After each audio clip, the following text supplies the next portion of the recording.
What's going on, everybody?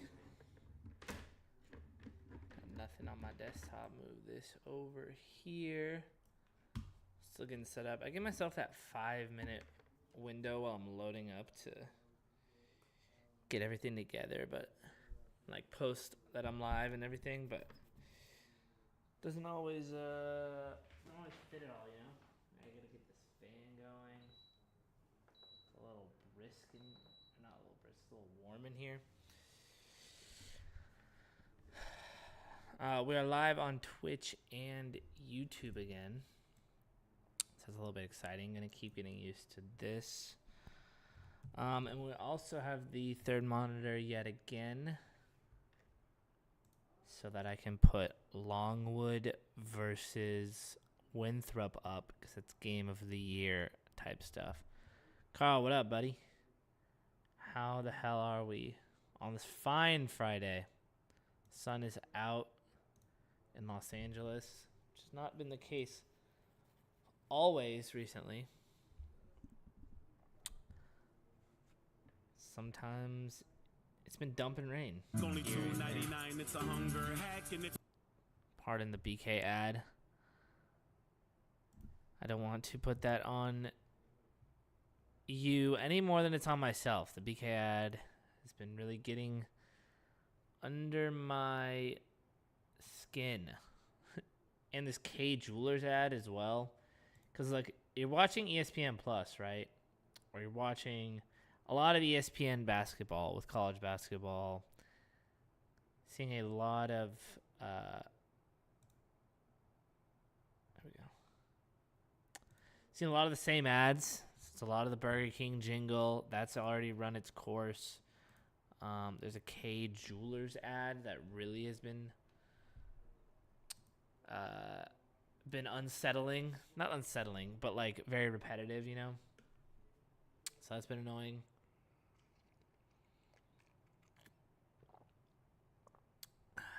So I wish they would switch up the ads more. So I didn't have to hear about $5 crispy wraps or every kiss begins with K. It's like one of those every single ad break, I think, is how that goes.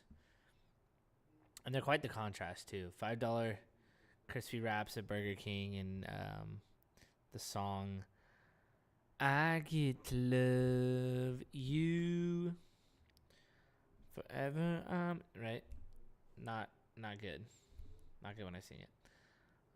We got Longwood up 3 on Winthrop over here. We're rooting for Longwood as a long shot winner of the, I think this is the Southern. No, not the Southern. Longwood player down as well.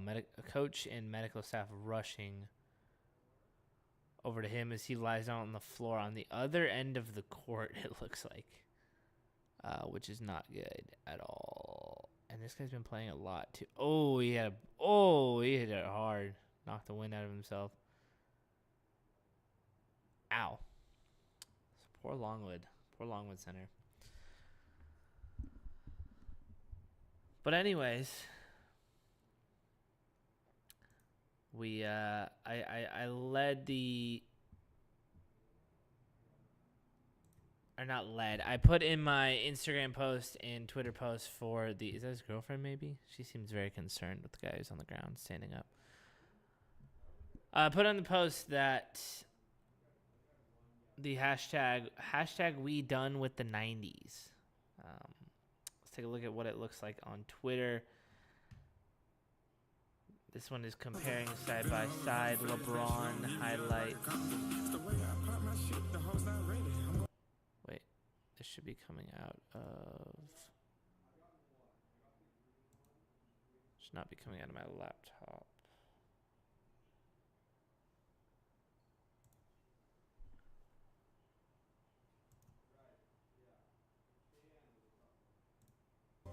Okay, there we go.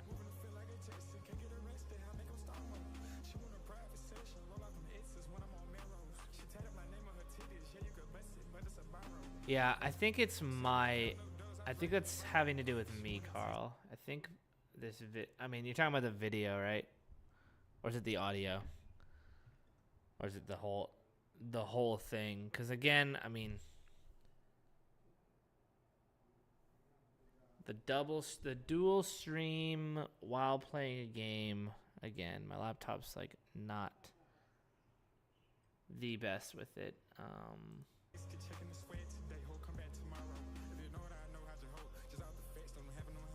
Like this video isn't very clean.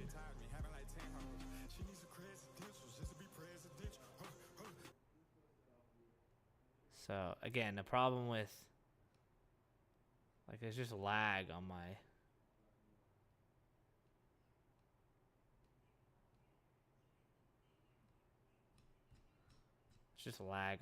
scrolling even. So I don't know. Any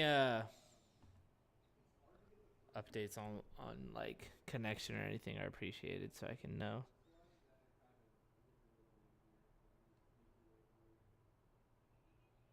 Just looking down at my phone.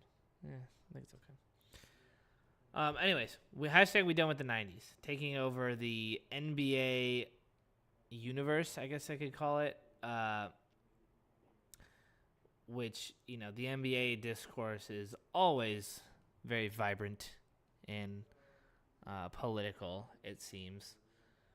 Always very respectful, too, right? But everyone seems to kind of be on the same wave of it. Because obviously, the love and the appreciation for... can't really follow what's going on. Let me...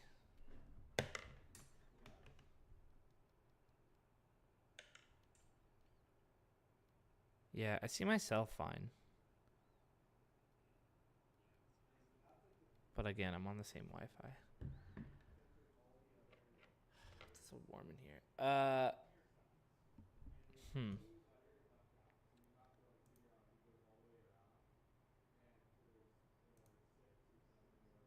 don't know. Maybe...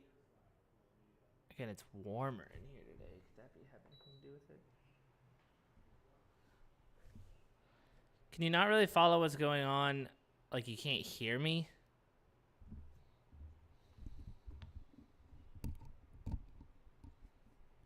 Or my screen's really laggy, or just the connection?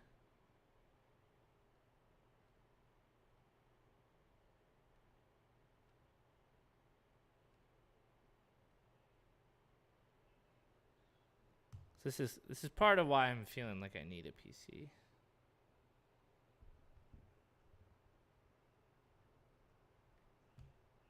Because again, I could turn some stuff off, but I think the goal is to have everything going. And I see myself fine.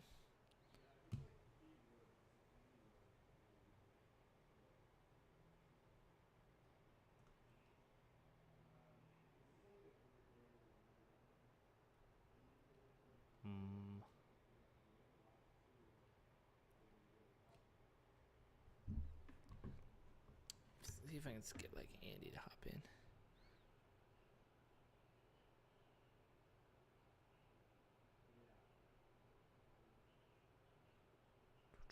Troubleshooting. That's what we're doing these days.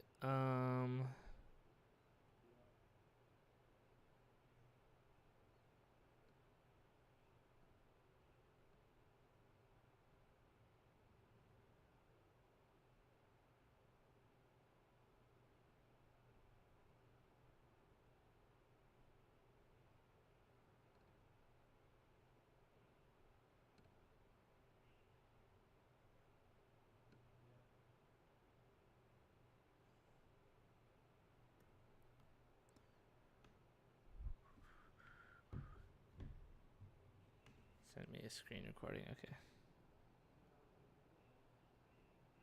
Did you email it to me? Let's see.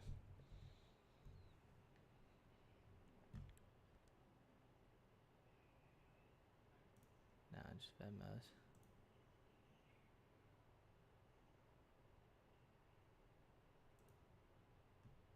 Yeah, leave. Nice Venmo. You like that? It's all go on my end. Okay. I mean, it's like there's a little bit of lag. Like, I have natural lag just from, I think, a lot going on. I don't even know. Let's see. Oh, here. What is Carl seeing?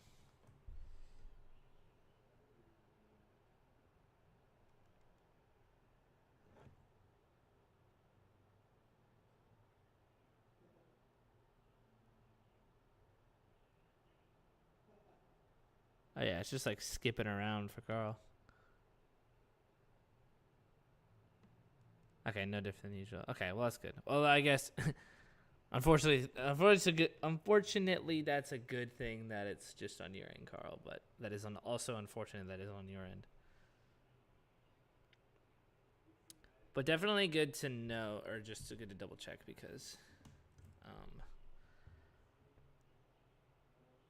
the how this is all working with this extra setup and everything is something I'm trying to work the kinks out of. So appreciate the insight regardless from the both of you. Well, maybe get off the Wi-Fi, get on the Wi-Fi. I don't know. That would be my fix for you, Carl. But Andy, if you see anything different, let me know. Okay. Oh, Longwood. Oh, that good Longwood. Longwood University in Virginia, just going on an absolute heater to close out this game. That is what you love to see.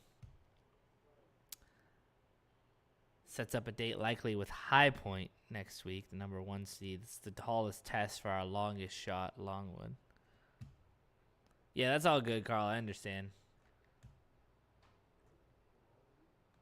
I mean, again, there might be some sort of, I'm sure I'm not giving out a great signal or a great bit rate. Insert whatever sort of technical terms you want to put in there, but I'm sure there's somewhat issues on my end as well. But it seems like if Andy's got it all right, then it should be okay. Yeah, just trying a bit. We'll see what happens. All right, let's get to this. So we done with hashtag we done with the 90s. It has been it's a big talking point on TikTok today. It seems to be a trend of there's people who went back and are actually watching film from the 90s, because normally, and myself pretty included in this, when people talk about Jordan, when people talk about basketball players of old, all the clips, anything I'm really using as actual substance to an argument is regurgitated takes or clips, and the most famous instances, which should be the best from those people, to see how those players actually played back in that day. But now it seems like people are actually going through and watching 90s film, and it's unsettling for some. So I'll play this clip for you.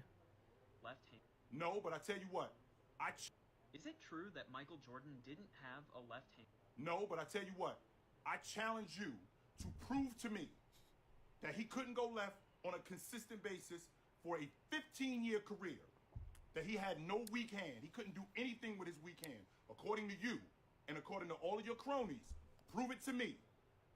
Prove to me that Michael Jordan, from the time he showed up in the NBA to the time he left in 2003, his left hand was weak. He couldn't do anything with his left hand. Prove it to me. I challenge you to do that. So that's, I don't even know how Chilltown Hoops. He has a lot of big following, 814,000 followers. He's a good basketball talker, good at basketball discourse. He's an older head, so he's got a lot of perspective from the older generations, things like that. What I will say is that he is thoroughly upset by our man Anthony here. At least how I see it. He may beg to differ or say that's just kind of maybe how he talks. But he seems to be pretty upset by what's going on. He says his cronies, I think. All of your cronies. Yeah. So him and all of his cronies, being anyone our age, I kind of assume is in the ballpark. Anyone going on TikTok and slandering Michael Jordan to prove to him that he has no left. Now, whether or not he has a left, I have no real take. I've never heard that before. Anthony, is it true that Michael Jordan brings didn't up have this. a left hand? I didn't even know this was a question until recently, but I keep getting these TikToks on my For You page. So I guess what we'll do is we'll go through Anthony's TikTok because I watched a little bit of it, but not all of it. But we'll see. Does Michael Jordan have a left? Because it seems like this question was not answered in this TikTok. Of a guy who breaks down old games from the 80s and 90s. He hates them. He says they're bad basketball. And in the most recent game that he broke down, he called Michael Jordan the right. And again, I'm sure seeing a guy who looks like this, earrings in, little kind of, mustache gang, shout out, but a bit of a wispy mustache, kind of unkept, messy hair. This whole look, a little chain. This whole look, I'm sure, is not very well respected in maybe the old head basketball community. Who is this liberal telling me who has a left and who doesn't, right? Who is this fruity transgender telling me who can play basketball and who can't? Go left. And then yesterday, a different creator, he's on this account, Esquire Sports, it's pretty cool. He made his own video about the poor quality of basketball in the 1990s. And I've been finding all this really interesting because from what I've seen on TikTok, these games actually do look pretty bad. It does look like MJ can't go left. And the deeper I dug, the more this became apparent. Isaiah Thomas has been quoted saying that the game plan for MJ in his early years was send him left. But some people... Now, Isaiah Thomas saying that is kind of an interesting thing because I would think, Isaiah Thomas would know what Michael Jordan's weakness is, studied it all the time, right? And I'm sure there's truth to that. But I also could definitely see Isaiah Thomas using that if that was any sort of, argument or wow, that guy is wide open and can't shoot.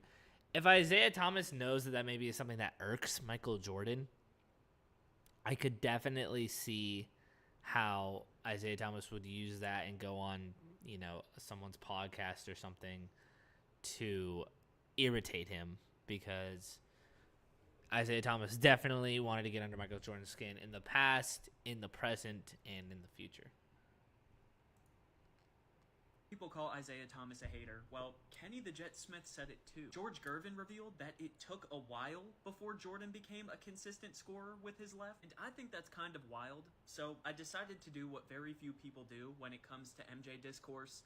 I went back and watched one of his games. Not just that, I charted it too. I chose game 1 of the 91 finals. It's on YouTube and it's a good MJ game. 36 points, 14 of 24 from the field. I wanted to see how he got those points. Specifically when he dribbled, so catch and shoot is not here. Alright, so the dots that I'm going to put on the screen, they indicate how a possession ended. Blue means it ended in a pass. Red is a miss. Green is a make. Orange is a turnover. The arrows indicate which hand somebody is dribbling with. Yellow arrows are their right hand. Left hand is going to be pink. It kind of looks purple. I'm about to show the chart 1/2 at a time, so get ready. Drum roll, please. Okay, so this is the right side. I didn't... Okay, well, Jesus. So this is the right side of the court. MJ's possessions. Right, blue is a make. Let's get what's the chart again? Put jump shots here. This is... Okay. Blue is a pass, red is a miss, green is a make, yellow is with the right, pink is with the left. Which hand somebody is dribbling with. Yellow arrows is the right side. I didn't put jump shots here. This is anytime Jordan dribbled twice or more. That's a lot of right-handed dribbling, but... So this is... So he made a shot here with his right. He missed one, he missed one, he missed one. Missed one, missed one. These are passes. He passed with his left. Passed with his right. Okay. It's the right side of the court. We'll cut him some slack. Only 5 lefty possessions, all going left, 4 passes and a miss. Left side will probably be better, right? Guys, I think the allegation. He's got to move his head, That's bro. a lot I of can't see. Okay, there we go. So this is a make. This is a make. This is a make. And he's dribbling with his right hand, right? Pass, pass, pass.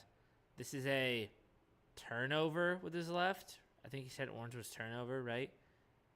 And this was a missed shot after he dribbled there with his left. Like, not he shot with his left hand, right? Like, he dribbled in with his left hand, took a jump shot, a layup, right? He said no catch and shoots. Made a shot, made a shot. Okay. Yellow dude on the left side of the court, that's a lot. It's hard to make sense of what you're looking at, so I wrote it out too. Keep in mind, this is just some random game. Maybe it's not super representative, but Jordan touched the ball a lot in this one. So with his right hand, he was 7 of 12 from the field. He made 13 passes, and he had 1 turnover. With his left hand, he was 0 of 2. He passed the ball 6 times. He had 3 turnovers and a loose ball. I broke down sides of the court as well. On the left side of the court, where you should use your left hand, he was 66% right hand with 6 lefty dots total, and 3 of those dots were turnovers. None were shots. On the right side, he was 13 dots out of 18 with his right hand. He had 5 lefty dots. They were all passes except for 1 miss. It's hard to talk about this without sounding like I'm agenda spreading, but Jordan was just not good with his left in this game. Look, drive in with the right, switch to the left, lose the ball. He made 5 shots on the left side. They were all after right hand dribbling. Right here above my head, he started dribbling left. He realized he couldn't control it. He switched back to his right and made a shot. Down here, he tried to go left and switched back. I noticed that a lot this game. Now you might be saying, well, how is his stat line so good? If he didn't have a left hand in this era, wouldn't it have shown? Wouldn't he have been a bad basketball player? And I think that's an interesting question, but I do kind of have an answer. It's something that Jason Williams touched on before. See, as Williams, a former point guard, pointed out, back then, the defense was different. For decades, the NBA required teams to have man-to-man defense across the board. You could send a hard double, but you couldn't have guys hanging off of their man. That was an illegal defense. And so what would happen is, like this Reddit post says, for teams like the Bulls that had one guy who could get buckets, they would leave him in isolation on one side of the court and let him go to work. So regardless if he used his right or left hand, he had one guy on him, and if he's quicker, he's gonna blow by him. These are Williams' words too. It was just him and the primary defender on the wing. Nowadays though, if somebody struggled like this with their left, you could see a bit of a softer double team, forcing the player in one direction, maybe a bit more than you would back then if I'm being honest. This is not intended to be an MJ hit piece, but if I'm being real, I don't think a player would get away with dribbling with their right hand this frequently in a game now. I just don't. The rules are different, and the rules would not favor this. Back then, the rules favored quick wings and one-on-one ISO ball. That's what MJ had. There's a lot more going on now, and I do think this chart speaks to some of that, how the game was different back then. It really was. So, first off, he does a pretty good job of proving to me that Michael Jordan doesn't have a left, right? Take it for how you will, whether you want to be like, oh, that is all one game. You know, he acknowledges that, right? But he does a pretty thorough explanation of one instance where MJ has trouble or does not use his left as much as other ones. Which, is it true that Michael Jordan didn't have again, a left hand? OG, as they call him, begs the question, prove to me that he doesn't have a left. Get all your cronies together and prove to me. So, my first point is that I think OG is pretty irritated and is a little bit hot-headed and, you know, jumping to conclusions to try and defend the 90s, defend Michael Jordan. Because what this one argument has exploded into, it seems like, is Michael Jordan not being as good as LeBron, right? Fucking nerd shit. Exactly. What up, Brad? So basically, I mean, I think there's going to be a subset of people who, wherever they exist, who are older on NBA discourse, who are going to get very agitated by this. But if you look at comments, you know, people who support this guy and his takes, you know, Unc, we done with the 90s. We've seen the proof. We done with the 90s. Unc ready to crash out. We done with the 90s. It's over. The right-hand bandit, we done with the 90s. Everyone fucking nurtured this whole debate. I found out about it this morning. but it's really taken a wave today, it seems like. But everyone's coming to. This is one of the first times, or one of a very rare amount of times. Maybe it's because I'm not charging. Hopefully that helps my whole system. This is one of very few times where in NBA discourse and on NBA social media, it seems like the vast majority of people are all coming together and resonating with one take, which is that, yeah, the 90s, now that we're actually a quarter of a century away from it, that was worse basketball than now. I think I think back in maybe like 2010, 2012, when it was still like low scoring, you know, it felt like Kobe's style of basketball was more fitting for the 90s, right? Steph didn't change the game. I think then it was still like, yeah, 90s was better. Like, did you see Michael Jordan? Blah, blah, blah.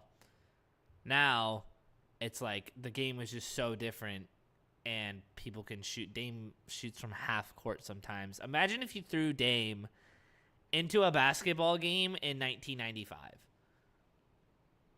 What the fuck would happen, dude? They would lose their shit. The base for guys who can't get girls is for grown men who can't shoot a basketball but still want to pretend they're jocks. Yeah. It's for grown men who want to go to the 24-hour fitness and, like, chest bump you. And, like, that's how they, you know, chest bump you, grunt really hard, get really sweaty and angry. And that's how they kind of, you know, stay on the court and win, right? It's definitely... I don't know if I would agree that it's nerd shit is the debate.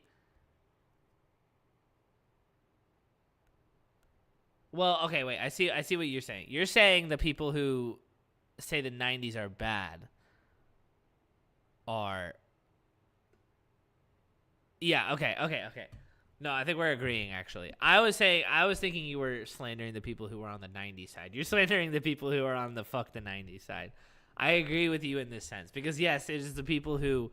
I mean, I don't really play much basketball, right? I'll look at numbers. I'll own up to that, right? I don't go and play. The other side, I think, is maybe the people who are... I think some of, you know, the older people, the people who want to be on the 24/7 fitness and, you know, chest bump and get, right? Those are the people who are really angry by the people who are saying that 90s basketball is not all that, right? That's how I see it. But I agree with you that on the other side, you know, where is he? Does he play much basketball, do you think? Right? He looks like me, right? So I don't think you would see, you know, an NBA player come into this debate. Yeah. I don't think an NBA player would come into this debate and side with Anthony over OG. Is it true that Michael Jordan didn't right? have a left hand? No, but I tell you what. It's like, who gives a fucking shit? It's Michael Jordan. Yeah. I think it's pretty funny because of that same concept. And that's why I think everyone loves it so much. They're like, yes, they were terrible. They were so bad at basketball. Right? It's like, no, they weren't bad at basketball. I think overall, yes. Yes, exactly. It's, of course, athletes are better now than they used to be. But why do we need to prove that? Why do we need to take it down to such a degree, right?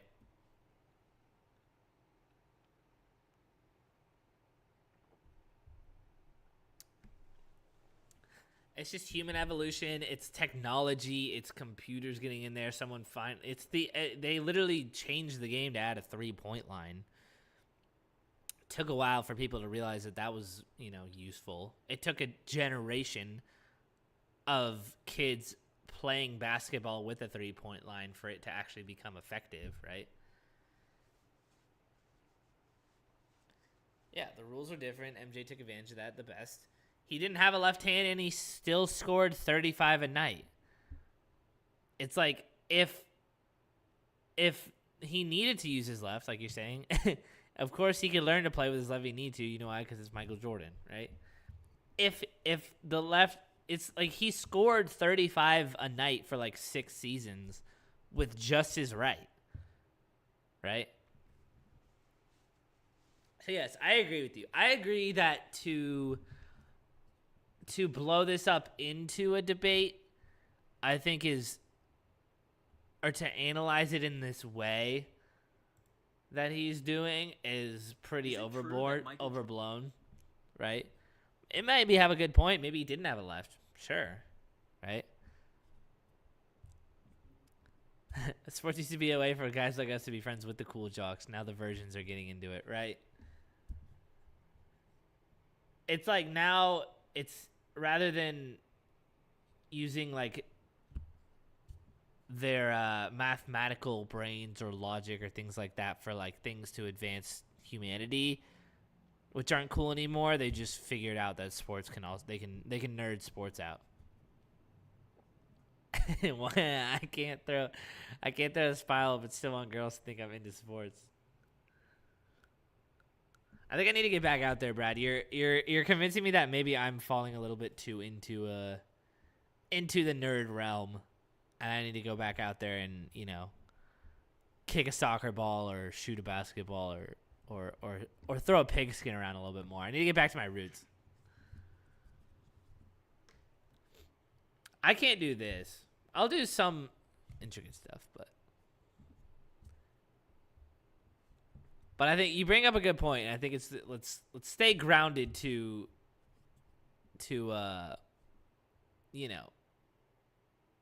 let's not get in and over our heads on what the fuck is, who's a bad basketball player and who's not, right? And what that kind of brings up to me is my stance that I've always taken on the MJ LeBron debate is like for my whole life it's been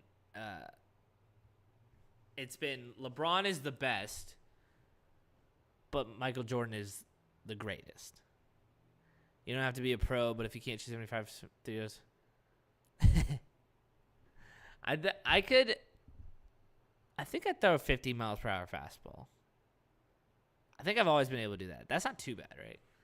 75% free throws, I don't have any more. I can throw a mean spiral. I don't know if it'll go very far or very hard, but I can throw a spiral. Like, I'm the farthest thing from a jock, and these guys are making me look like Johnny Football. It's true. I mean, it's this. There's also... Here, do you want to see who you're really talking about? Recently, with all the we're done with the 90s. This guy. I hate the skill argument in basketball. How come? The skill argument, I don't know what I take skilled to mean more. Like, is it dribbling? Like, I hate the skill argument when you use it for, like, Kyrie, right? It doesn't matter how you do as long as you're making the biggest impact. I think, like, well, yeah, it doesn't matter how you do it as long as you're scoring, as long as you're, producing, right? I mean, Jokic is probably the most skilled, right? If you want to do that. Look at the fucking passes he does, right?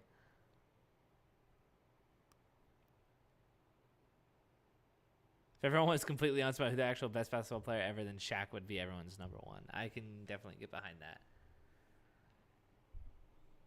But then now it'd be like...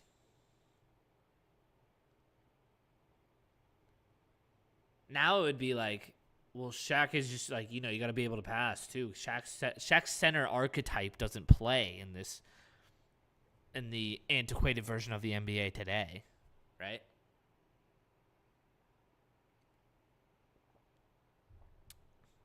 Yeah, he wasn't the best. He was the most dominant. But actually, you need to stretch the floor. A center who can't stretch the floor anymore is not effective. Yeah, I mean, I think I agree because I just don't think like there are like all the people who played like Shaq, Dwight Howard, DeAndre Jordan have aged out, and now it seems like all of the centers, like we have DeAndre Ayton now as a center, and that guy is the soft little bitch, right? Shaq would take him to fucking town. It's like all of the people who play like Shaq have gotten aged out, and they've tried to be a different type of player, aka trading toughness and physicality for shooting. But then when you can't shoot anyways, you're just a bitch, right?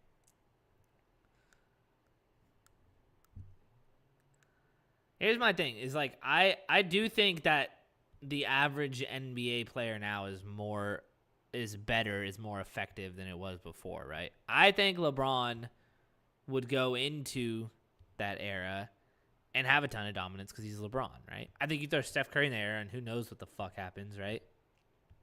He could totally.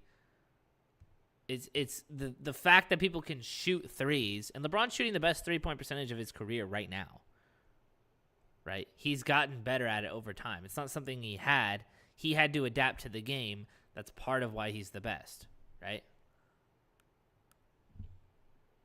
Shaq would just say Orlando physique instead of getting to 350. Young Shaq was fast and always skilled. Yeah, I was watching Shaq they were showing Shaq as a high schooler. Shaq high school. And he was so skinny, I was like surprised.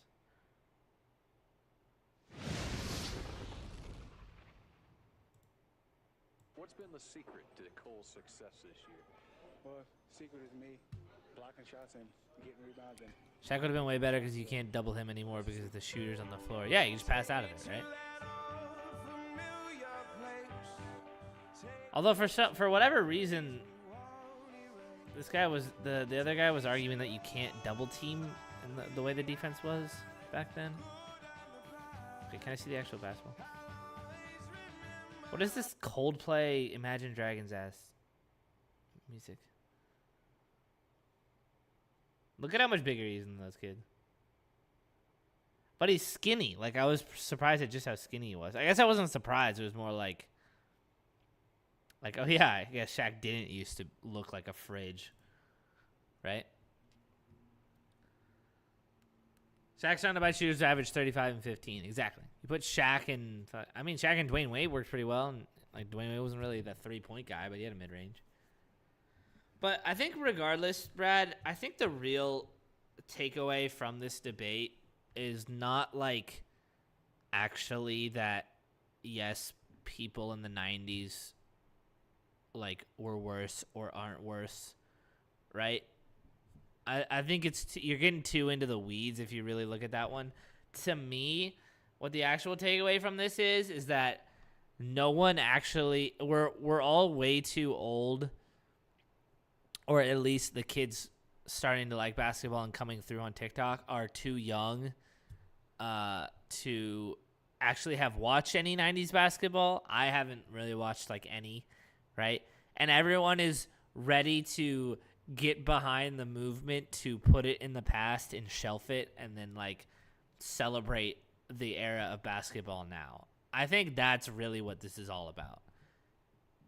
It's a moment of triumph for the NBA community now to have a majority of people who are like, you know, in their 20s or teens to all gather around and praise our King LeBron, right? I think that's what it's really about. Because I think, like, yeah, everyone knows the 70s and 80s, like, that basketball was way different, playing with plumbers, right? We've already put that one on the bookcase.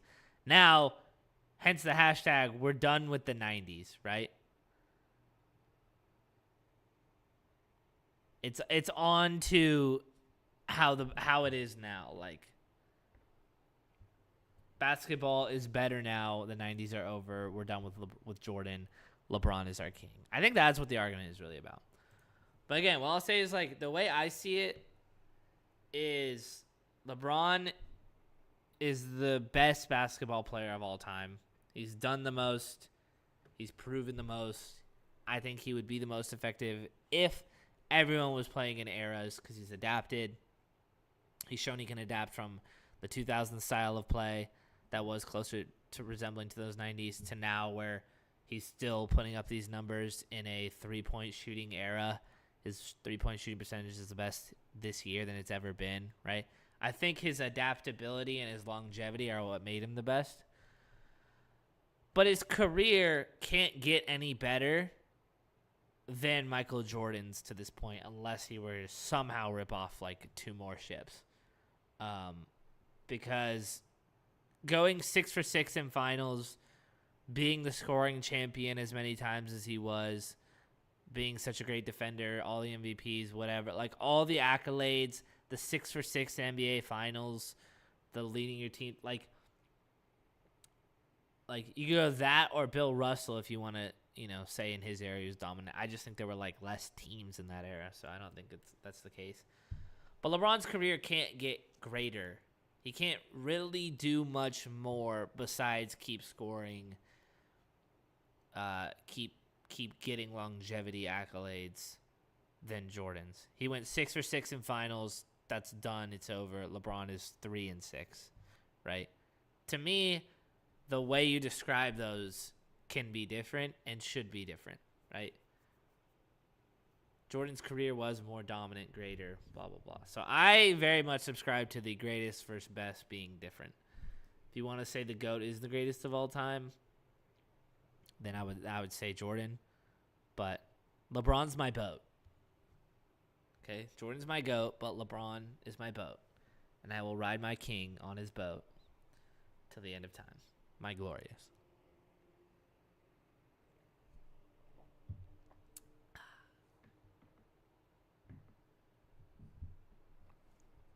Jordan mid. Also that. I'll also just defer to that. That's the funny thing, Andy, is you can literally just go Jordan mid. I know I've seen the tape, and like you are right in the middle and like just as good of a NBA debater as just about anyone else. Just literally go Jordan mid. Everyone will go yup. Jordan mid.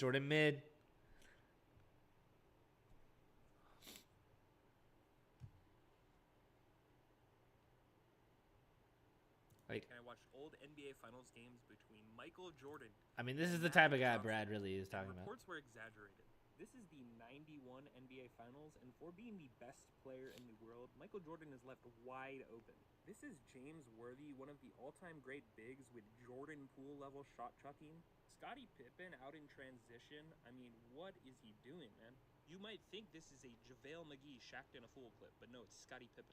This is levels of coordination I didn't think were possible at the NBA level. I mean, come on, man. That is Magic Johnson just completely unaware.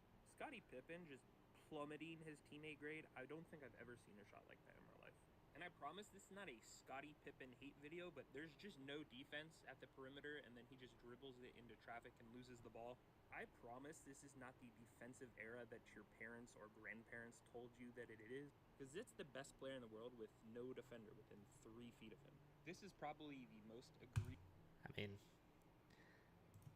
I think 2 things can be true at once. Is that one, that yes, it can be less, this can be a lesser product, but also 2, like still what they're doing is incredible and they're still athletes, and it's like pretty trivial to harp down on them.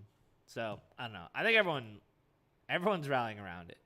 Everyone seems to be on board.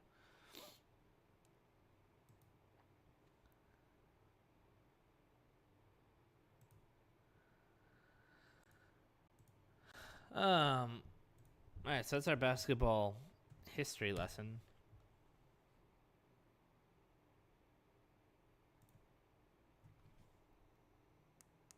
Wait, I just opened this up over here. Hold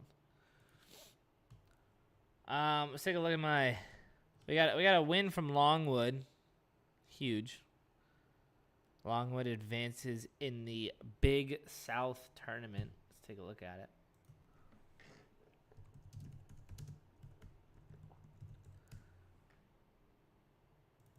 Big South Conference tournament. Tournament brackets. We get a live one. I didn't. They got a live one. Here we go. So High Point won today. Longwood won today. So this will be game 6 tomorrow at noon. Big one. We also have UNC Asheville. So that's up next. 3 o'clock. Rooting on those boys. Then get a good upset by Presbyterian. I think we like it there. The goal is to bet on every single conference tournament and pick a champion.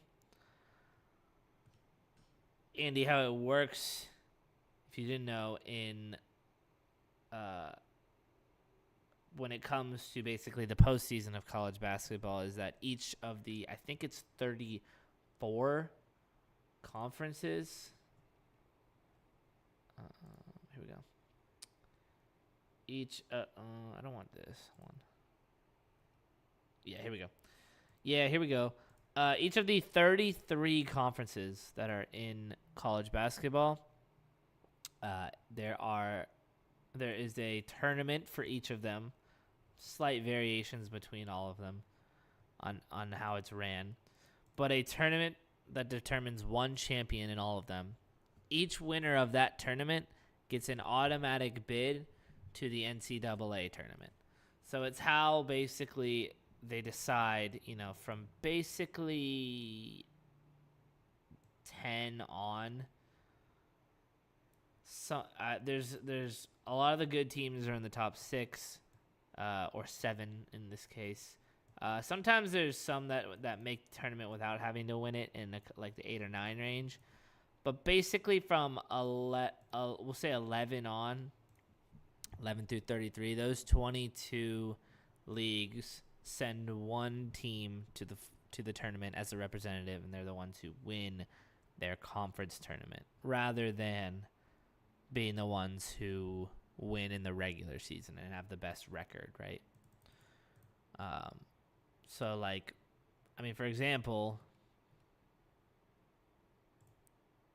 say the Big Ten, I think it's probably these top, we'll say 7 teams are going. So anyone in the bottom here, if they were to win, would go to the tournament even though they're not supposed to. So I'm planning to bet on all 30, well, as close to 33 as I can. I did not bet on the Northeast Conference, regarded for the most part as the worst one. It wasn't on the books, so I haven't bet on that. I also didn't get a bet in on the Coastal Athletic Association yet, because that wasn't on the book, but we're TBD on that one. But I do have a Big South bet in. I did have a Horizon. Wright State got upset yesterday.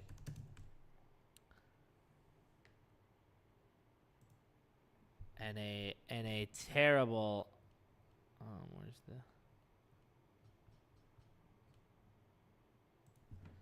Let me pull this up. Cause it's literally just me.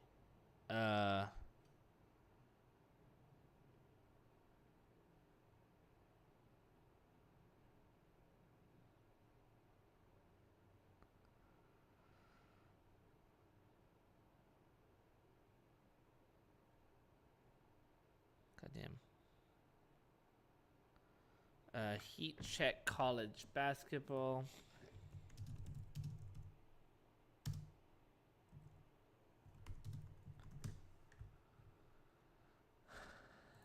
So this yesterday, and to basically set the stage, bet on a handful of conference tournament winners, and so far we've lost 2 of them already, and we've lost them both in very March fashion. So this is yesterday. We have Wright State to win the whole thing. Now I understand that, winning one game is not winning the tournament. They're going to have to go to the number 1 seed, Oakland, next week. The favorite, Youngstown State, did lose yesterday. I understand all that. However, this is how we lost the first Wright State in the first game.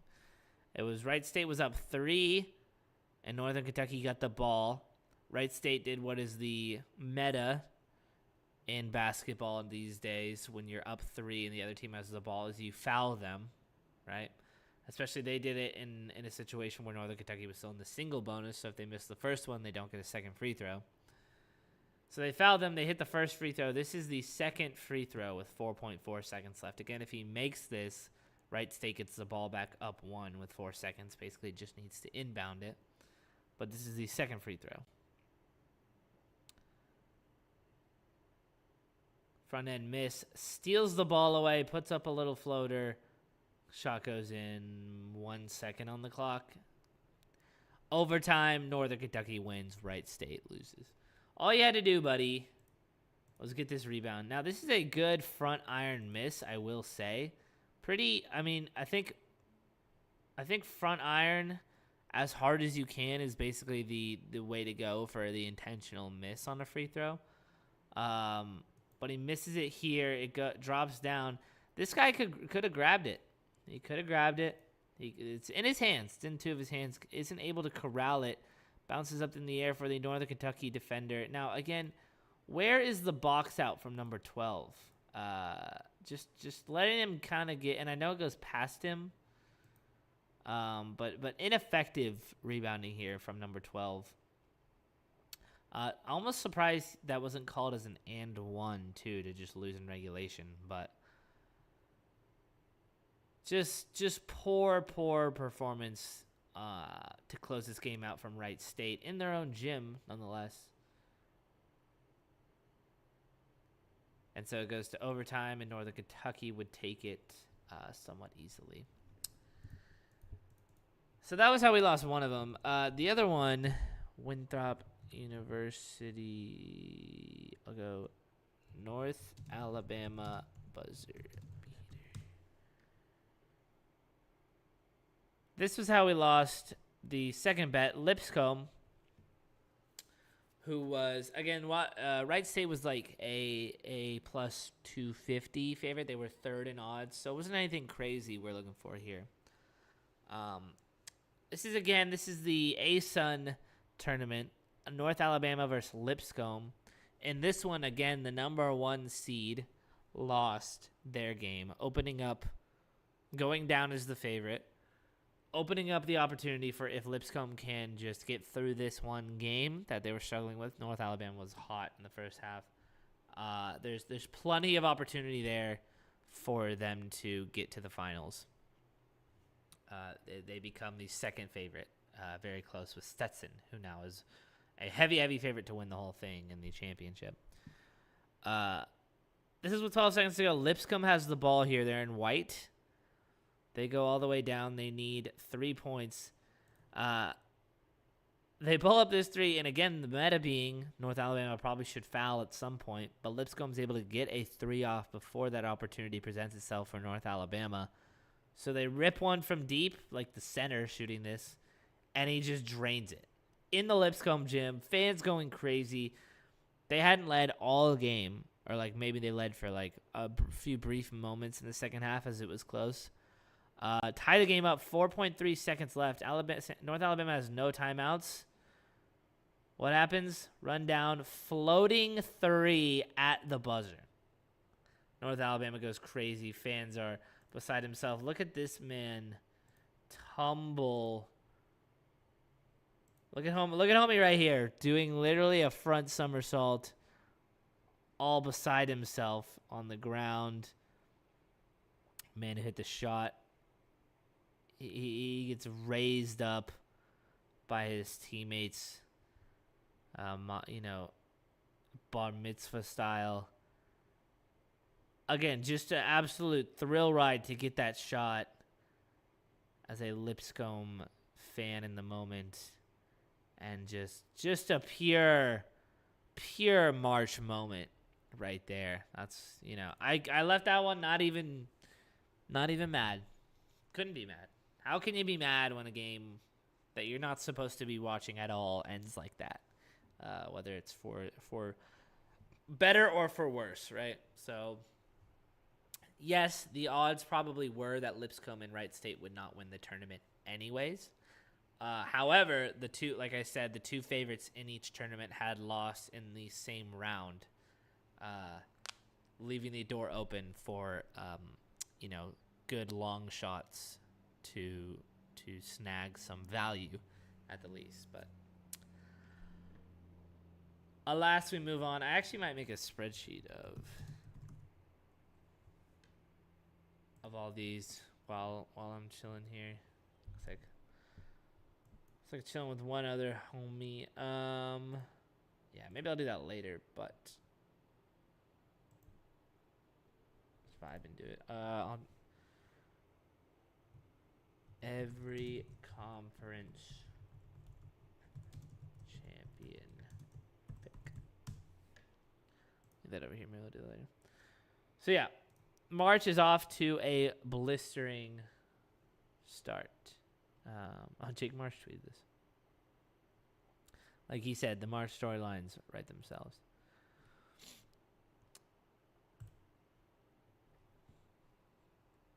So yeah, getting nice and primed, nice and loose for next week when the real conference tournament starts. I think what my plan is for that is I'll probably on Monday choose all of them. Let's see when these bad boys get underway.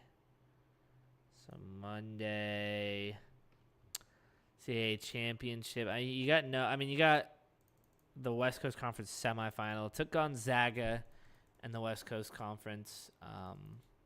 West Coast Conference being Gonzaga, St. Mary's, and maybe University of San Francisco can make a little bit of noise, but Gonzaga just kind of went through, steamrolled San Francisco, steamrolled St. Mary's, both on the road.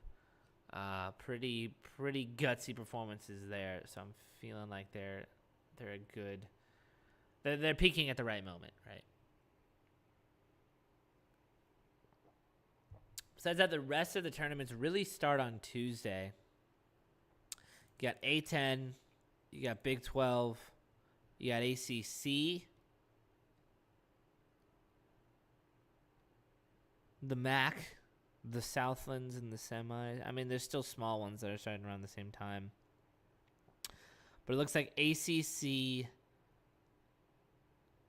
Conference USA is in there. Does it start? And then the rest will start on Wednesday. This is where really all the games are. You got the SEC, you got the Pac-12, which I will be attending. I will be at every Pac-12 tournament game. All four sessions, they're split into 2 game sessions, but all 4 games Wednesday, all 4 games Thursday, all 2 games on Friday, and the championship game on Saturday next week. I will be at all of those. Maybe try to make some content out of it. Who knows? But yeah, by Wednesday everything will start. So I think on Monday I'll do some analysis on conference tournament winners. Maybe probably not stream on Tuesday. Either Monday or Tuesday I'll do that. Monday. And then we'll go through that next week, and then I'll return on Sunday for Selection Sunday. Probably stream a lot in 3 days, doing bracket stuff for the people. And then Thursday, March 21st, the marathon stream, where I will be locking myself in my garage and trying to escape by picking games correctly against the spread.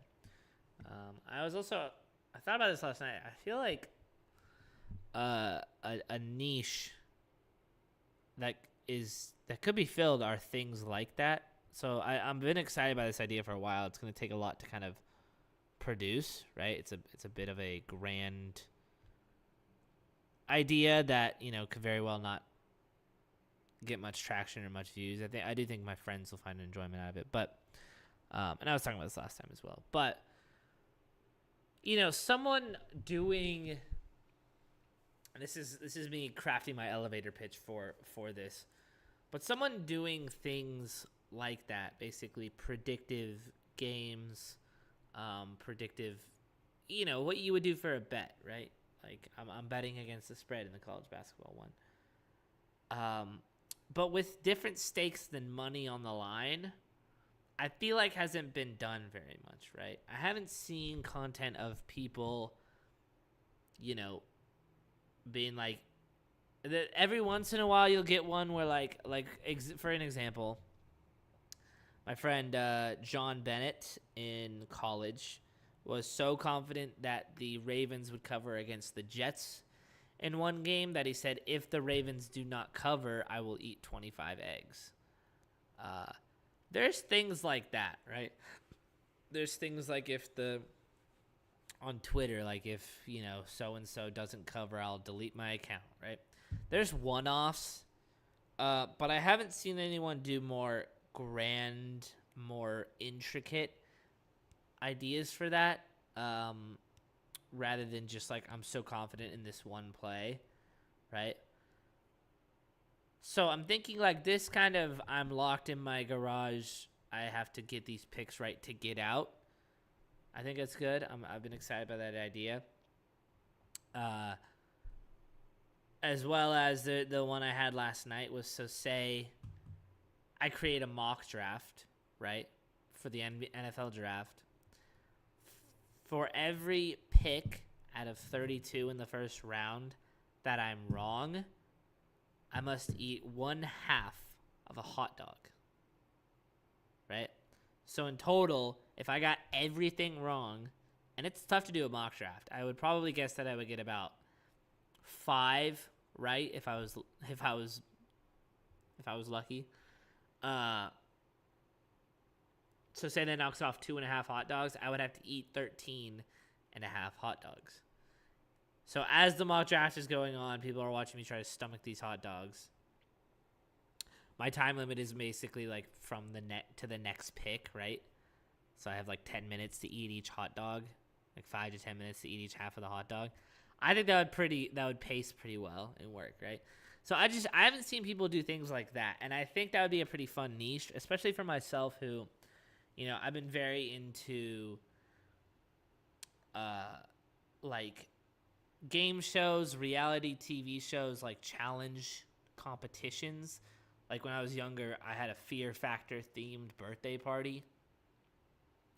And my mom did put together an obstacle course and a challenge where it was you were handcuffed behind your back. And this is 7-year-olds doing this stuff. It's hilarious. Handcuffed behind your back, and you have to there was pudding in a diaper, and you had to sift through the pudding with your mouth to find the key and get the key and unlock yourself out of the handcuffs. That was the second round.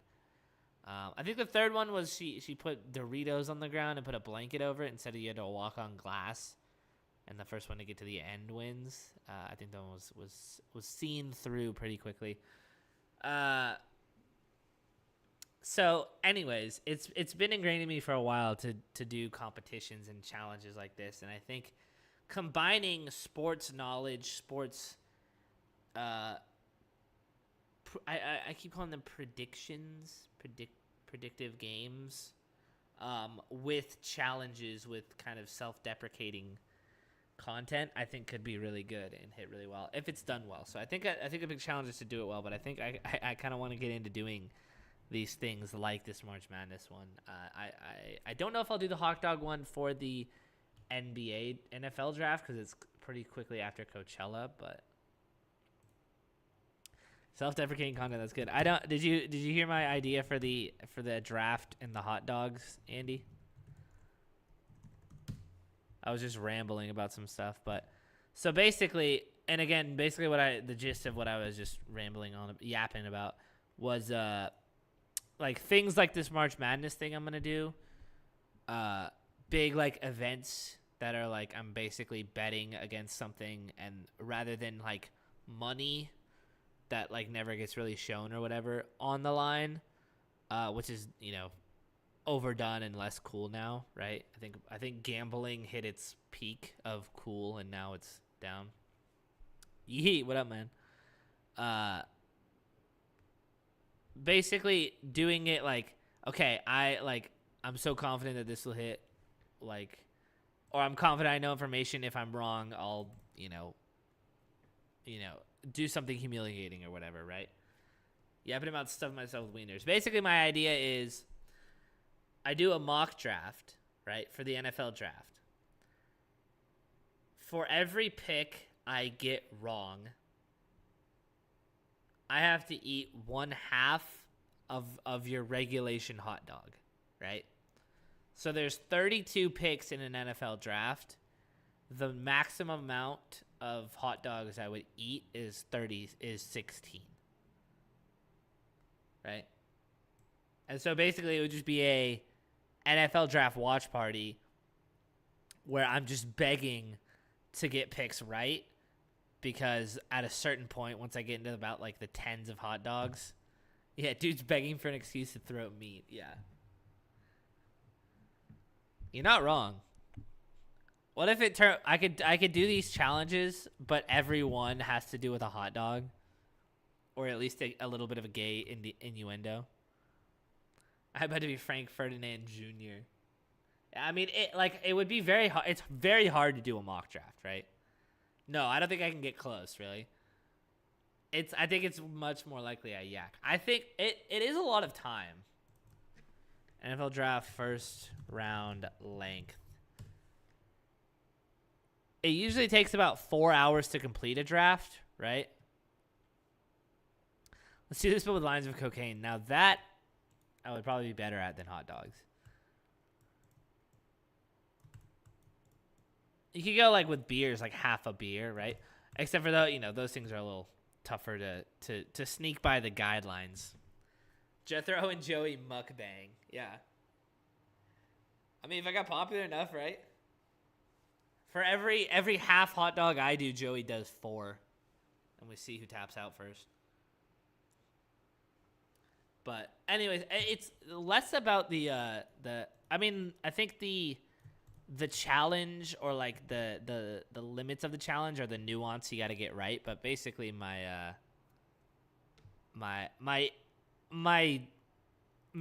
thing I'm thinking of doing moving forward are things like this, right? Self-deprecating challenges where I have to use my sports knowledge to make it less hard on myself, right?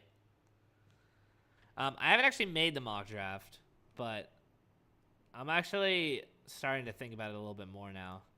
Where are the Raiders in the fucking...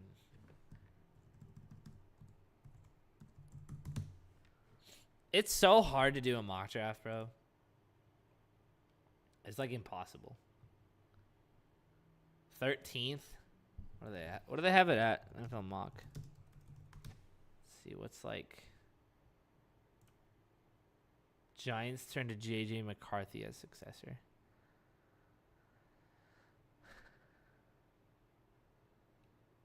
The two greatest athletes of all time are Joey Chestnut, Secretariat, and Shaq. Right, Brad? Joey Chestnut, Secretariat, and Shaq. That's what we landed on today. You cried when you heard Tay wanted trade talks? I can't say I'm surprised. Although I feel like getting Antonio Pierce was like part of keeping everyone together, right? Well, how recent were the trade talks? Maybe I eat dog food or horse meat instead of hot dogs. In honor of Secretariat, yeah. Josh is up in the air too. Saquon next team. It's looking like if it's not the Giants, it very well might be the Texans. I also saw someone say Derrick Henry to the Texans. I think I'd be a little less excited about that, but maybe he'd be a little cheaper. Brad, if you missed it, by the way, I was explaining how I might do a challenge for the NFL draft where I make a mock draft, and for every pick I'm wrong, I have to eat half of a hot dog. So up to 16 hot dogs. That's where I'm in about 4 hours. That's where I'm at. Yeah, I mean, I think I'd be more excited in the near term for Saquon. I can't imagine we would give Derrick Henry a contract that would make any form of sense with how old he is, but And we probably overpay Saquon too for like the meta or whatever, but I gotta say I'd be pretty excited to have him, right? Damian or Singletary would have to go though. I think we could keep Damian. I think has kind of fallen off. He had his season of proving himself, and now I think Singletary's good. I think Singletary Saquon 1-2 punch would be good. I think we would keep that. I don't know what Singletary's contract looks like, but Texans should look into that guy who did the MJ left hand video. I hear that guy is a filthy corner. He was a filthy corner back in the 90s, is what I heard. Whoops, I want contract.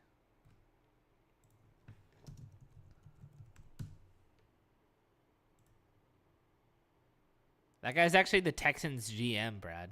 That's, you know. Market, they have market value on here. Yeah, so he's not a restricted free agent, so we got to re-sign him. That's what I think I figured. Truth to believe, Josh Allen contract is killing the Bills. I mean, no doubt. I think the Bills thought that when they signed that contract that they would have a Super Bowl by now, or hoped that they would, because they literally had to gut their whole team out. It's gonna take a genius move to get him back, or get the Bills back into relevancy after all the contracts they had to dump. I think that's gonna happen. It's gonna happen with like Joe Burrow. It's gonna happen with a lot of teams, but yeah, I mean, I think I would have rather just gotten rid of Diggs if you. I don't know if you can, but just get rid of Diggs and keep everyone else, because clearly it's like you don't need. If you can just drop one player who was already kind of not producing that much rather than 4 and have to refill that way, it would have been bad. James Cook is wanted. I mean, they want their O-line, I think. They got Von Miller to take a pay cut, even though he wasn't that good. Yeah, I don't even know who else is like... I think they just wanted their O-line, James Cook. They wanted their offense intact, and I think they're sacking their defense and just hoping Sean McDermott can figure it out, right? I mean, did they even have a draft pick this year? Yeah. Adonai Mitchell, wide receiver. Probably smart. Texans, Nate Wiggins, cornerback here. Or the Raiders. Raiders, Terrion Arnold. I feel like everyone can always use a good cornerback, right? And the Raiders probably are going to try and go beef up defense and just lean into one side while the offense hopefully figures itself out, right? I think the Raiders, they don't have an identity, or they haven't had one for a while, right? So now they're trying to go and trash the season. I feel like they're going to lean into defense. That's Antonio Pierce's thing, and they're going to be like, okay, let's try to be a really good defensive team and then have at least some sort of identity, have that, Raiders grit to us again, and then we'll just kind of hope that someone on offense shows they have some sort of value that we can build around. But like Aiden O'Connell is not going to get you anywhere, right? Yeah, like it's Jimmy. If the QB battle is still Jimmy G versus Aiden O'Connell, which I feel like Jimmy G's already out the door, right? Is he like actually gone, or is he just kind of like theoretically gone? He's definitely mentally checked out.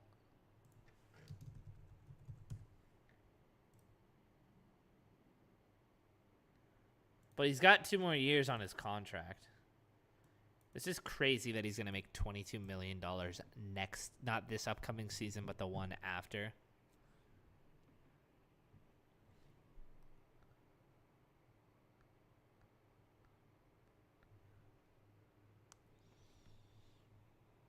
Must pass a physical. He didn't pass that. So yeah, I think the Raiders are taking it one step at a time, which is probably the move, right? And I mean, you just gotta start hitting on draft picks at a certain point, right? I feel like Tyree Wilson was pretty mid in terms of the draft picks last year. Yeah, I think we go one of two directions. I think we either draft a Blake Corum, Tyrese Solid Buns. Okay, you said it, not me.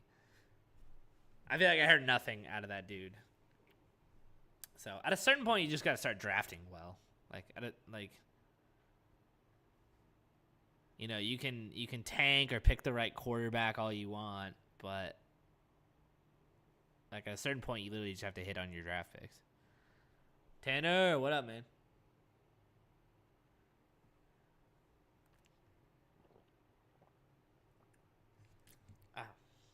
Spilling GG everywhere. The thing about the GG is it's always the most concentrated at the end, so I get a last little kick. I had to tweet some of the Raiders pass on CD Lamb. When did he get drafted?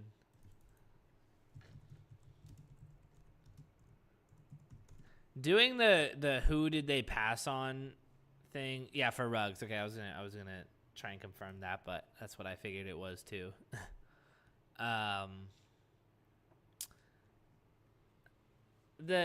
Playing the game of like we passed on this person, like we could have had them, is just so like demoralizing, and it never like you can bog yourself down so hard with that game. Also, look at how tailored these ads are to me. I got these ads over here. Where'd they go? Oh wait. I can't really see them. This one's for Hard Summer. This one I hear is for the International Association for Dental, Oral, and Craniofacial Research, which is very tailored to me because I work for a school of dentistry. That's my actual job. Watch NBA games live on YouTube. So, and whey protein. They really got me down on Tankathon.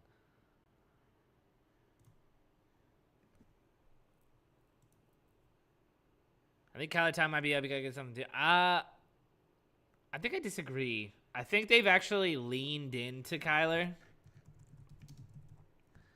me find them on Twitter. I think they've kind of. And look, I don't know if it's the right move, but I think because they gave him such a big contract. Let me see. This might be a while ago. Do I have a take on the Hard Summer lineup? The Hard Summer lineup is, like, to me, always, like, good. But, like, I know that the people whose names are on there that I think I like are going to play a set that's just, like, way different than I'll, like, think of them. Or, like, than I want to hear them. Because it'll be so, dubstep-y. Right? So... my take is not hard. So I'll never know how actually hard it is, but that's my take. I think they're like, look, they got like the Kyler Murray 2023 recap. No one does it like K1, right? Absolutely fire at K1, which I don't know if these fits are actually fire. Actually, this one's kind of sick. I like this one. Saquon Vikings. I think the Vikings have bigger fish to fry right now. They're still on the quarterback wave. They can't like go spend that money on Saquon, right? This one's pretty. Actually, I like Kyler Murray's fits. I'll give him that. This one, I don't know how I'm feeling about the tie, but I like 2 for 4. Yeah, I like the candy explosion, the cotton candy. The shorts are a little sus, but I like the beanie and the jacket, and then I like the shoes. I fuck with the purple one, but I think that's because I'm a purple fan with the dogs.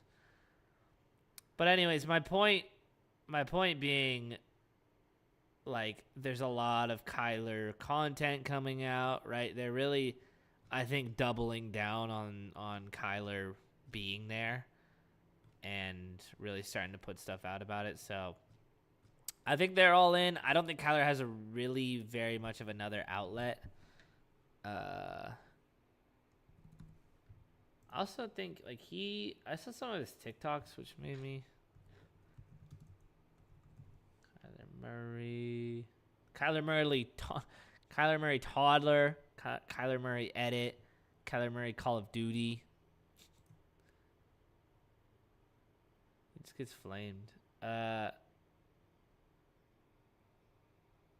where is he on the road to recovery?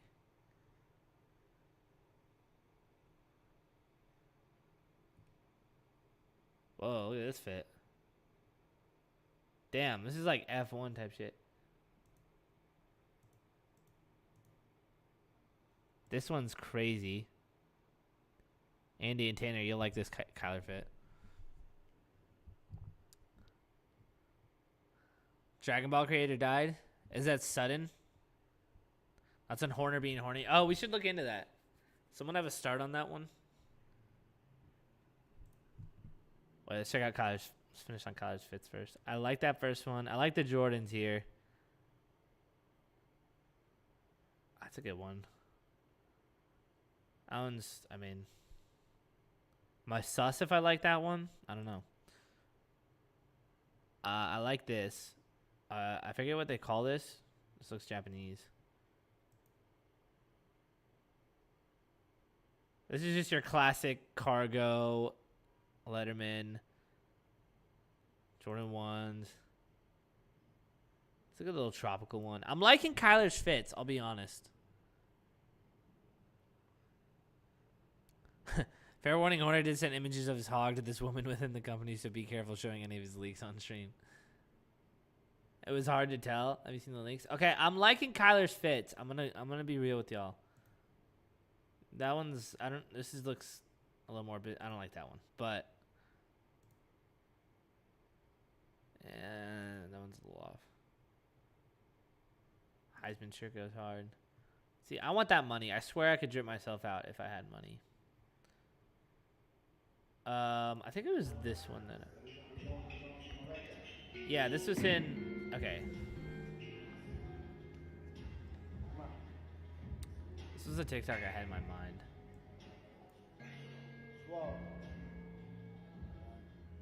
This was like peak, like everyone was slandering him. Everyone. Oh yeah, Joey Votto, Blue Jay. Was Joey Votto like? Is he gonna play? I saw something that was like.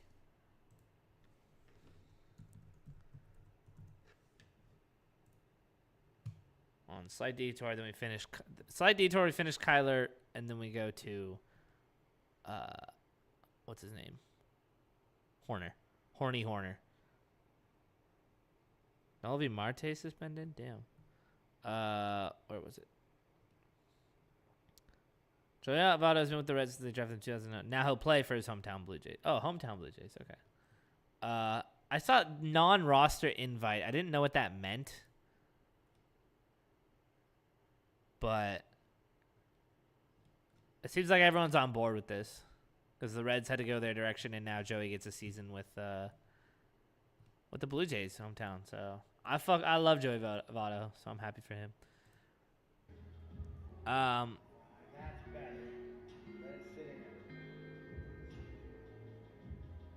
Yeah, and this was peak. Like everyone was like they're gonna tank all the way for Caleb Williams, get rid of Kyler. You know, Caleb's generational. I don't even think Kyler Murray is that far off from Caleb Williams, besides being just a little bit smaller. But I think Kyler was like almost hyped, almost to the same degree as Caleb. So. Straight down. Don't shift back on me. Straight down. There you go.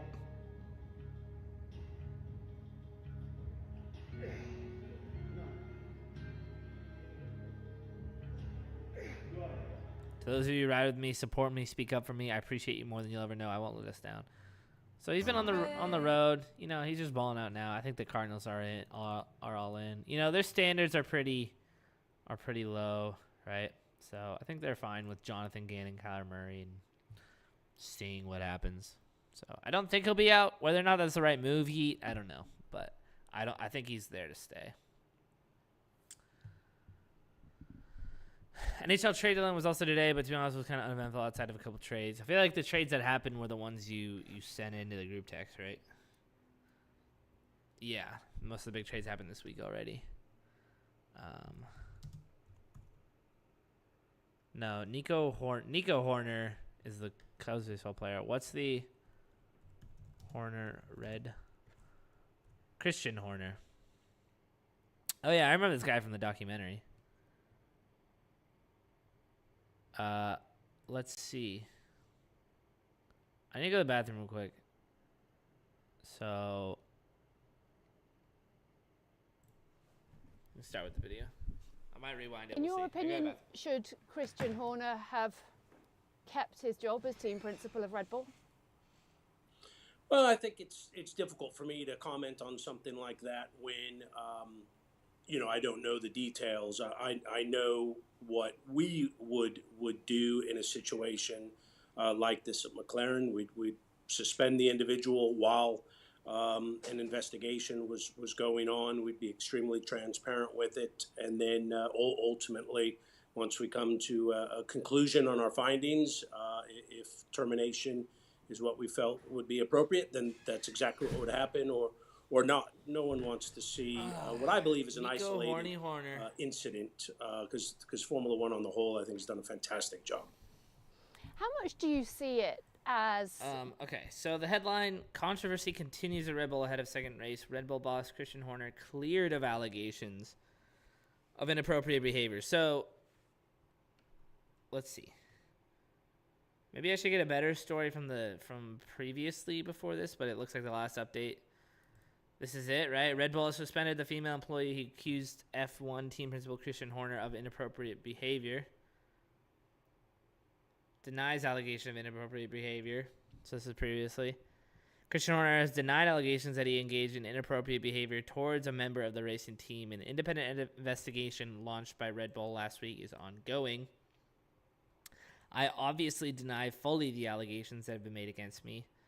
There's an ongoing process, and that obviously is being worked through at the moment. But sassy there. When asked if he had given a rough indication of when a decision would be announced, Horner said that it was a company matter and would not expand on the issue.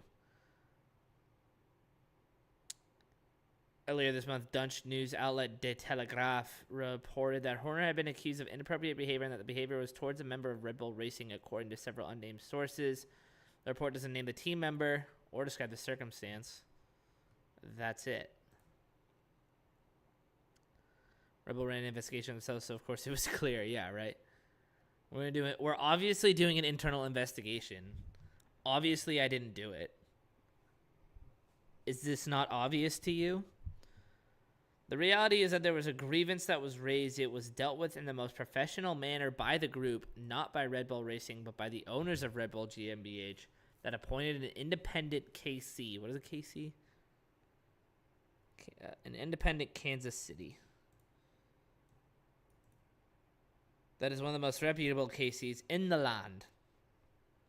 He took time to investigate fully all the facts. He interviewed all of the people involved together with others of interest. He looked at everything. He had all of the facts, and he came to a conclusion where he dismissed the grievance. As far as I'm concerned, as far as Red Bull is concerned, we move on.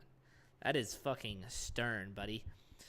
This is wild because if Helmut Marko, big boss at Red Bull, steps down because of this, then Max has a clause in his contract allowing him to jump ship to whatever other team will take him, which is where all these Max to Mercedes rumors are coming from. Interesting. So is this the kickstart to the Max to Mercedes rumors, or were there Max to Mercedes rumors that are now being fueled by this? Okay. Because basically Mercedes has been, maybe besides Ferrari, as far as I understand, the gold standard of F1, and if they can get Max, then they can get back to that Lewis Hamilton era they had, right? If Horner didn't do this, then everything would be okay at Red Bull. Okay, gotcha. Focuses on the future. I wanna know what happened. More transparency needed. The controversy around Horner had stolen almost all the headlines as the new season rolls onto its second race weekend.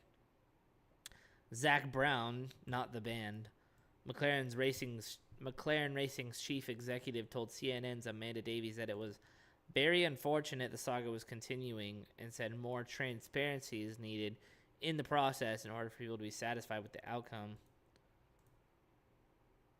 Admitting it was hard to comment directly on the Horner case given he doesn't know the full details, Brown said McLaren would have suspended the individual while they were under investigation if something similar happened in their team. All right, buddy. I don't know about that.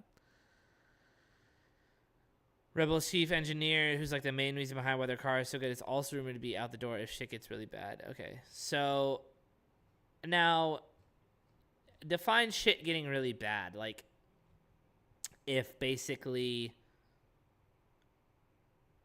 like, is Horner a, like, so, what's the right word? Is he such a necessary piece of why their success is? Exec stepping down, Horner getting fired. So basically, rather than like these people actually getting like investigated or getting in any trouble, more just the instability and the turmoil would force them to leave. Oh, he's like the Bill Belichick of this shit. Okay, so they need him. He's a staple, but he's a little horn boy. He's a little horny.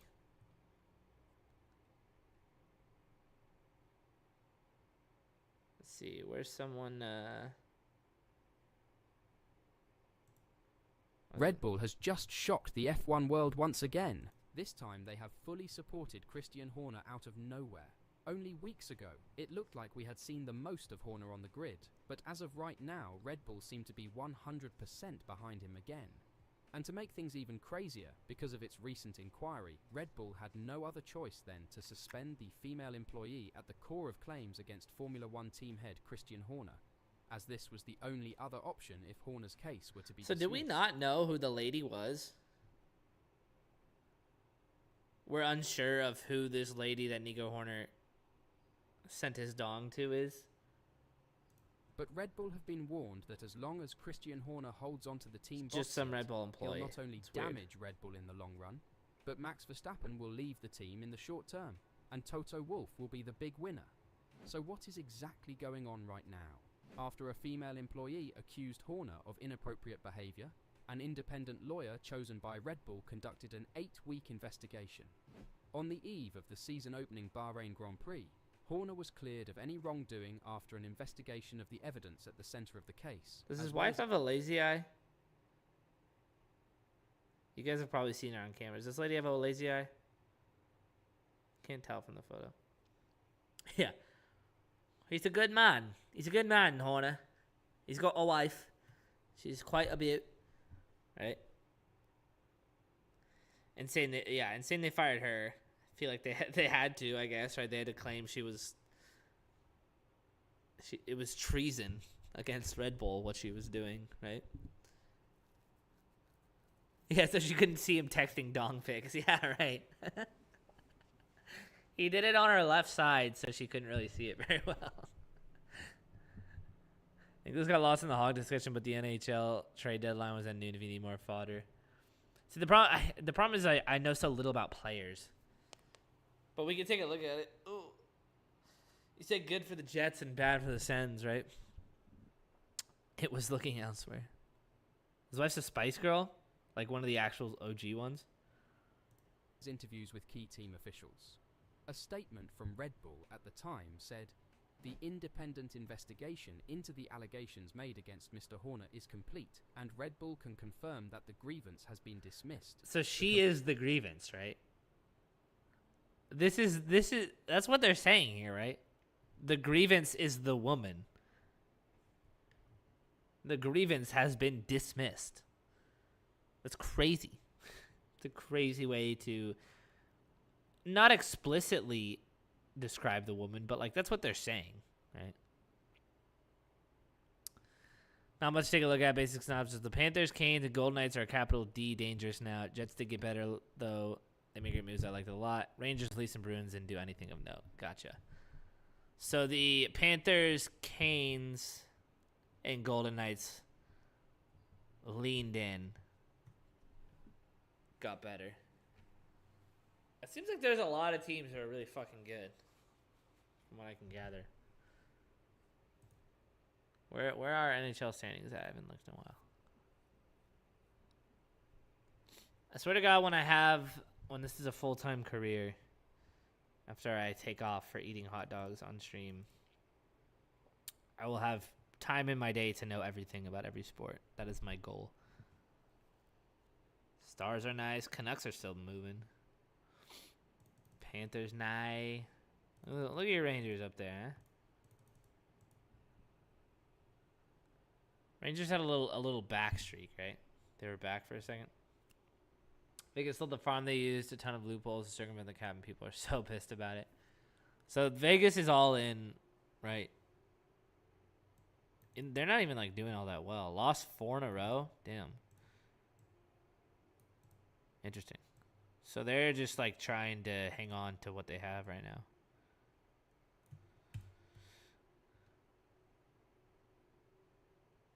Shout out the Red Wings. Oh, lost 3 in a row though. Freaking Senators. I think I'm in the. I like the Jets still for my team, but for some reason I have some weird affinity for the Senators. Maybe it's because I literally bet on them once, but they seem like kind of a very dumb franchise that has had very little success that I seem to be drawn to in my fandom. Carolina's all in. That makes sense. Vegas can put a bunch of dudes on hire, which simply frees up their cap space, and that's how they were able to make so many good moves. Since it got less fun because they just flied Tarasenko for basically nothing. So they just stayed in mediocrity. Well, maybe they get the number 1 pick, right? Oh, no, it's the Blackhawks or the Sharks. Is there a draft lottery in hockey? Or is it just... What up, son? You're all good, man. There's a draft lottery? Okay. Oh, yeah, because I remember the Blackhawks had it rigged. Rigged, right?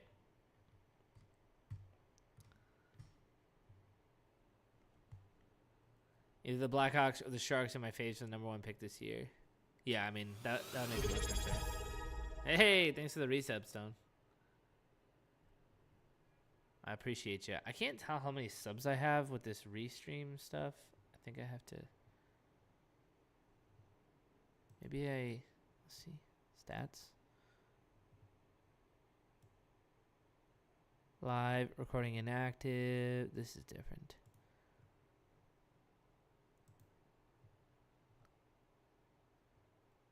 How are the Kings and the Kraken doing? Kraken mid, Kings... Oh, Kings hanging in there, huh? I thought Kings were kind of going to fall out of playoff contention, but looking better as of late, right? Kings are going to make the playoffs. They're close to the... How much longer does the season go? It's like the same as the NBA, right? Like this is regular season still? Yeah, but like just barely.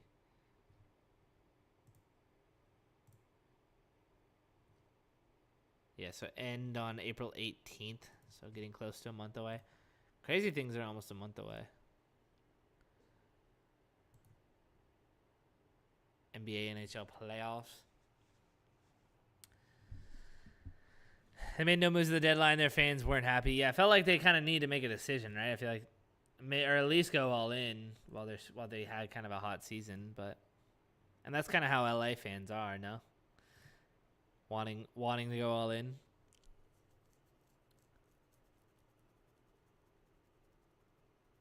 Vegas is nuts again. They probably... So how does the playoff work? Like, do you play within your own division first, and then whoever gets out of there is gonna play the winner of the West, like the Pacific plays the winner of the Central? Seed 2 of 3 each division player, and the 1 seeds play wild cards. Oh, because it's top 3 and then wild cards. It can be 5 from the Central. Oh, okay. Then does it go...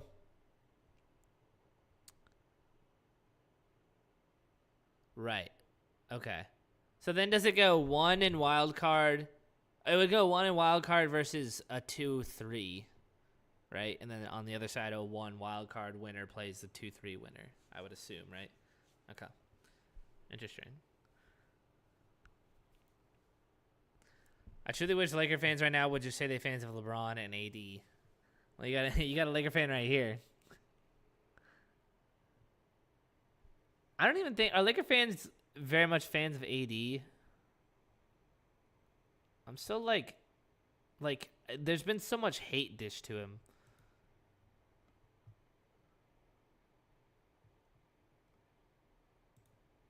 There has been so much turnover on the Lakers. It's really hard to like anyone.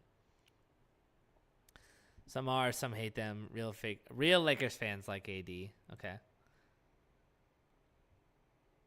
And they trudge through all the injury noise. Demoy Hodge? I don't know. He was a Laker. I like Colin Castleton, low-key, and Max Christie.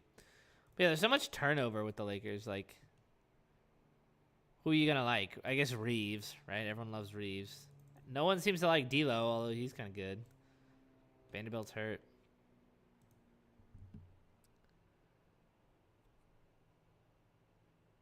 You love D'Lo? I like D'Lo. Real Lakers fans like him. Who do fake Lakers fans like? Just LeBron? Is that it?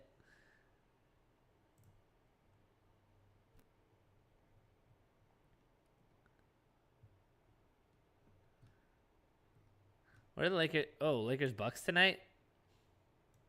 This was my my NBA Finals pick. Was Bucks Lakers. I don't know, and Ham. Fake Lakers fans like Darvin Ham. That's probably true.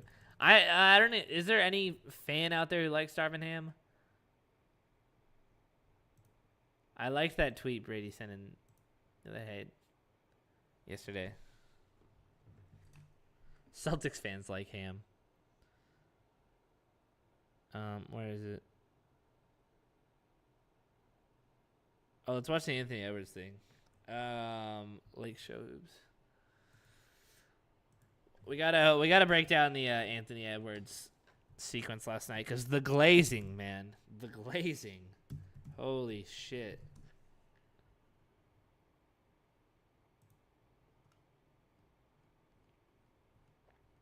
This is not it.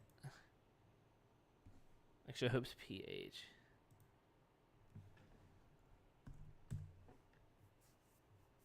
Yeah, this is the one. Opposing teams on a run. Darvin Ham. Vibing. I like the smirk, too. Love Tatum trash in the trailer, right? Tatum, slandering Jason Tatum is, I think, the easiest way to farm engagement in an NBA discourse. Because I did that in my reel where I was promoting Shea as MVP. And there were so many people in the comments like running to Jason Tatum's side, like, or a lot of people like joining in on the Jason Tatum slander. That it's so like it just seems like an absolute slam dunk to just say, yeah, Tatum's not MVP, and then like Tatum stands will try to make an easy argument, and then everyone else will just slam dunk it. Like it's just pure farm engagement. It's the best.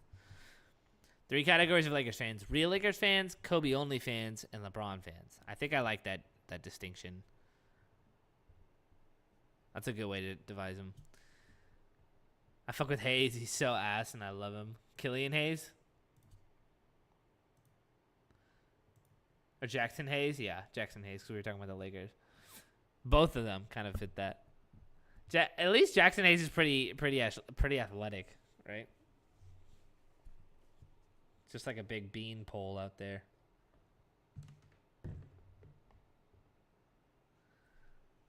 Everyone loves Derek Fisher. And now he's on Spectrum. He's on the Spectrum Lakers, analyst team. You can get Derek Fisher content there, right? I think everyone synonymously agrees that they like those like 08, 09, 2010 Laker teams, right? I think everyone's on board with those.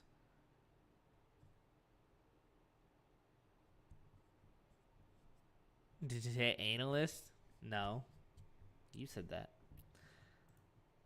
Let's watch Anthony Edwards. Because this was pretty insane, but my God, did everyone lose their shit.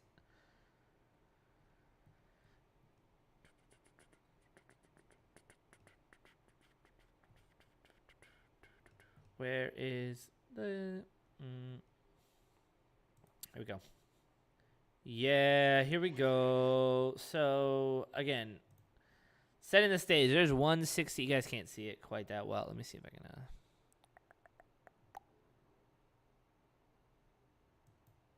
Nope, not that. Bust this open for you a little bit. I'm going to bust down so you can see the scoreboard. Yep, there you go. Make it a little bigger.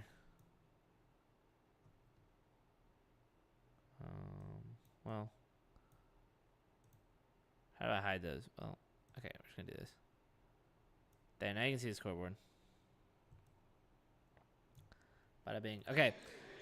So, Antigua was real good, but yeah, pipe down a little. Timeout.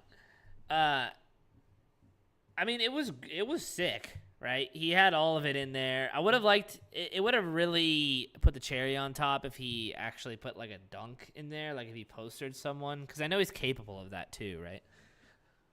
So I was missing that for it to be like a perfect end of game sequence, but he did have all of it. So 105, 105, 115 left, right?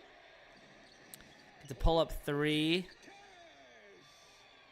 Drills that. He's so...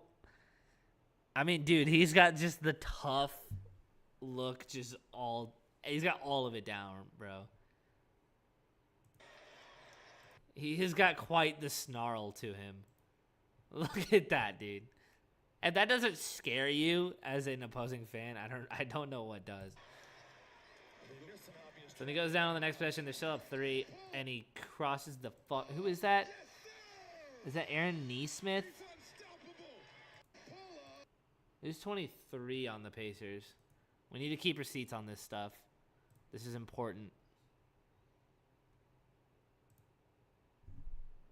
Tyrese long pass. Oh my, Euro blocked by Edwards. Wolves survive. It was like, I saw everyone like, blocked by Edwards. Tyrese long pass. 23. Aaron Neesmith. That's right. So Aaron Neesmith gets mixed. That gives them a 5-point lead. I can only imagine what like foul things are coming out of his mouth to slander Aaron Neesmith in this moment. Oh, he is special, ladies and gentlemen. Now, Pacers go down and get a 3, I guess, right? Mark Jackson has some great calls. Hand down, man down. What's the gist of the Mark Jackson podcast? Is it like insightful basketball knowledge, or is it like more Stephen A. Smith, like relatability stuff? Braun's comeback versus Clippers was low-key better takeover. Now, that's how I know you're a Braun fan, Stone. This is the interjection of the Braun comeback here. I don't disagree, but that's how I know. That's how I know you are a true Braun fan. Knowledge and stories. Stories are probably pretty good. He's been around. I'm just saying that. His internet was popping off. That's the sign of a LeBron fan. Well, actually, LeBron. Stone, did you like the we're done with the '90s trend today? I was talking about that at the beginning. The glazing, bro. It's a glaze off. It's a glaze off. Anthony Edwards fans versus LeBron fans. Now, the floater was a nice touch. Again, if these 2 points was like a poster, that probably would have been the perfect sequence. But misses a free throw. Not gonna talk about that. But the block was pretty insane.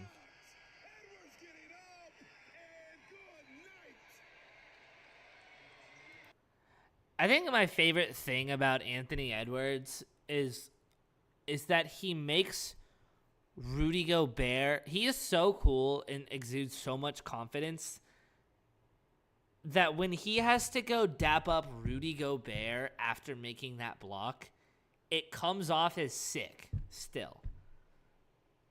Because as soon as Rudy Gobert enters this picture and they go for the chest bump, I'm like, ugh. Yeah, it's like Donovan Mitchell couldn't be all that cool because he had to go dap up Rudy Gobert after. But Anthony Edwards is so cool. And again, the glazing, right? But Anthony Edwards is so tough that he makes chest bumping Rudy Gobert look sick. I agree. Relax a little bit on the ant glazing because it did go insane. 90s people, a different game, not comparable. Agreed. I think Draymond passing Larry Bird on threes is wild. That actually happened. Draymond used to be a shooter. There was a time. Let's take a detour. There was a time. Draymond, 2019 Western Conference Final. Oh my God.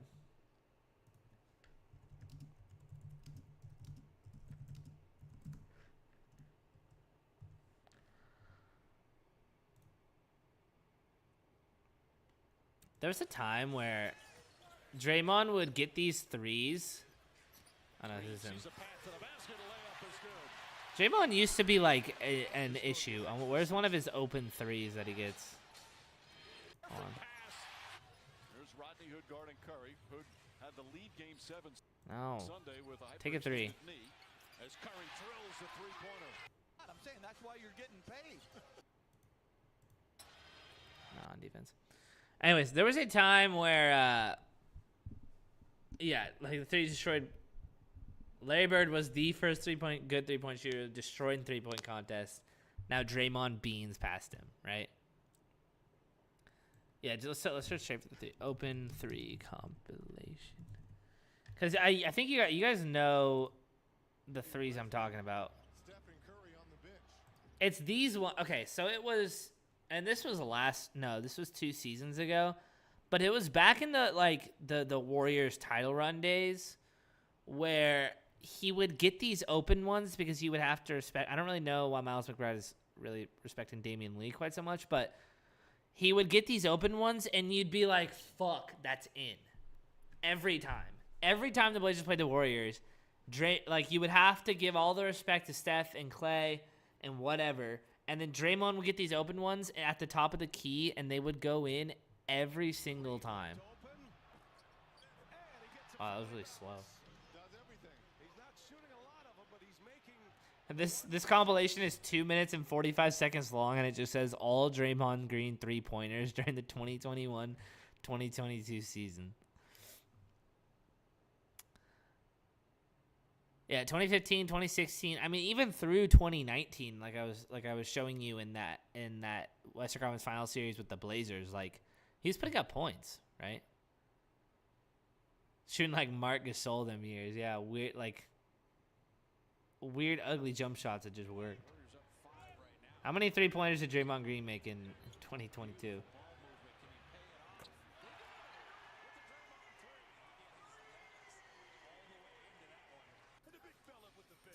See, the ones where this is the exact one I'm talking about, where Curry gets double teamed all the way down to the hoop, and then he just turns around, kicks out Draymond wide open, right? So those were the ones, right? Okay, anyways, back to Anthony Edwards. Again, tough as hell. I'm not discrediting it. This is a crazy block.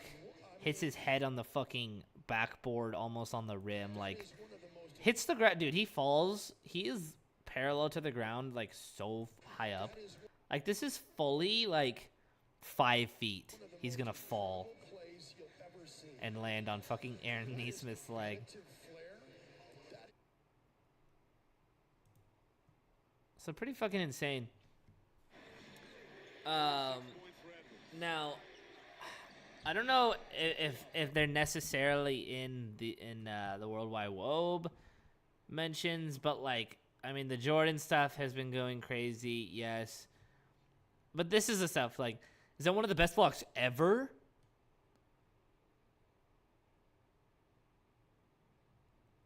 There's ones where, like, this, it's like people being like, this was the best sequence by any player of all time, ever. Right? And, like, I think the internet went off because Ant's first takeover and he's young. Yeah, I mean, I think people like Ant too, but it's like, people were going, like, this is the best clip of basketball I've ever seen in my entire life. It's like, bro, he made like 3 good plays in a crazy block. Let's relax. Heard this question on the Jeff Teague podcast.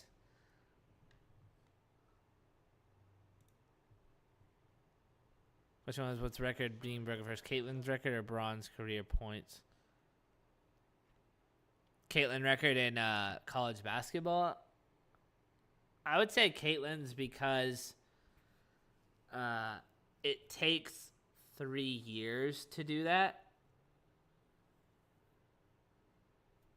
And or 5 years, I guess. Well, the problem there's a couple of reasons to dissect about that. I mean, the main problem is, so Antoine Davis, Yeet, almost broke Pete Maravich's record. He was a point shy, or 2 points shy, and he was in his 6th year last year. The thing is, the COVID record gave everyone their chance to beat those type of records.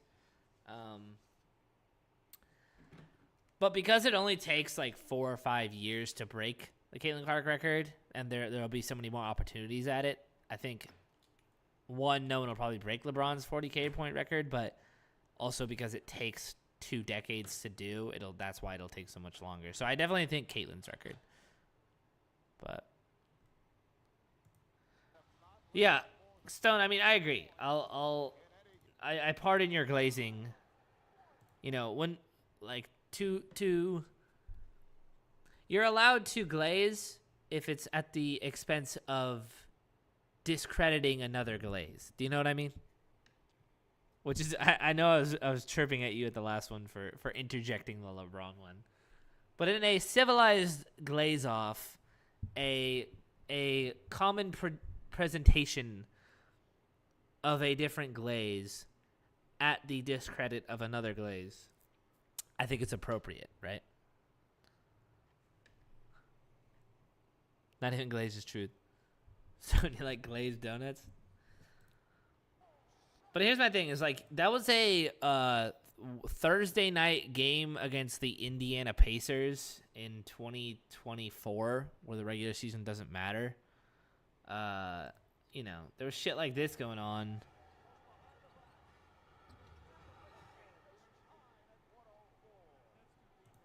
And you know, you want to see? Okay, here we'll watch. There was also like 3 plays. He also missed a free throw, and they didn't stop anyone on defense. So there's reasons why that wasn't a great sequence. But in the 2007 East Finals, LeBron James was doing this. Shout out Chauncey getting cooked. Mavs defense is terrible. Mavs are not good. Dude, that trade maybe helped, but it didn't help in a playoff sense. I'm telling you. It helped with their depth. It'll help them get maybe a better seed, but it didn't help them longevity.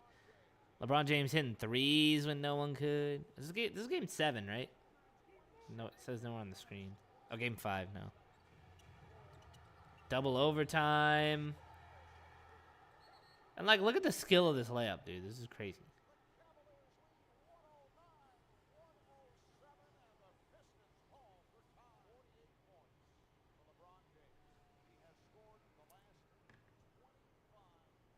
You can't.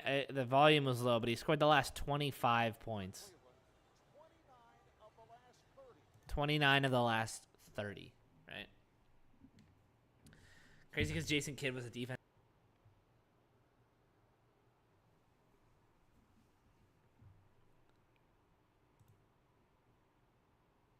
All right. We back? I think I'm back. Connection drop. Just a little snafu.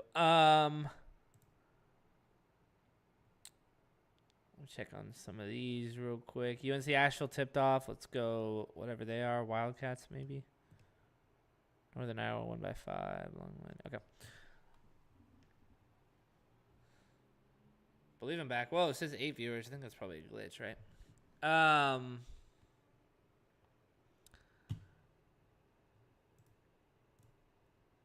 Let me know when you guys can hear me again.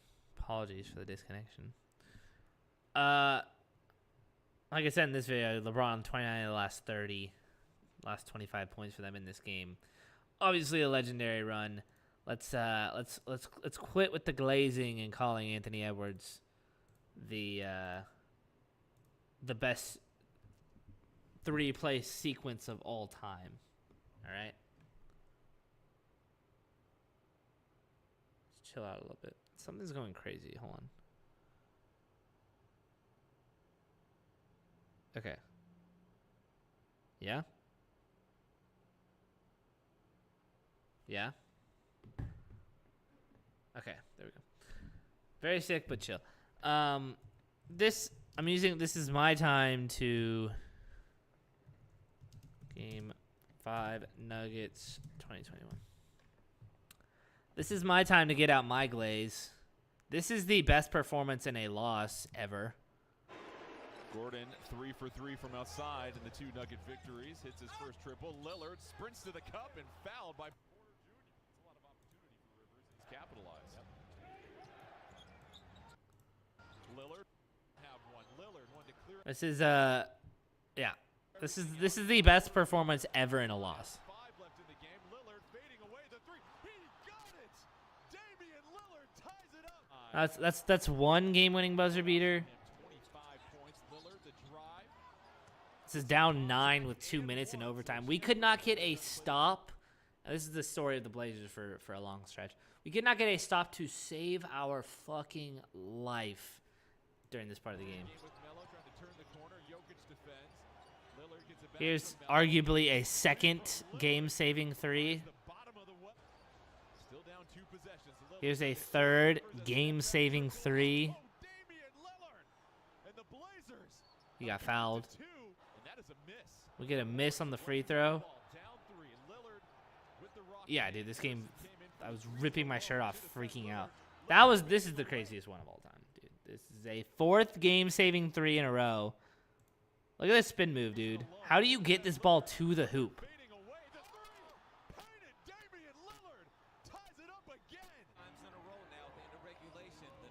And then at this point, when he banks this one in, no, it was a layup.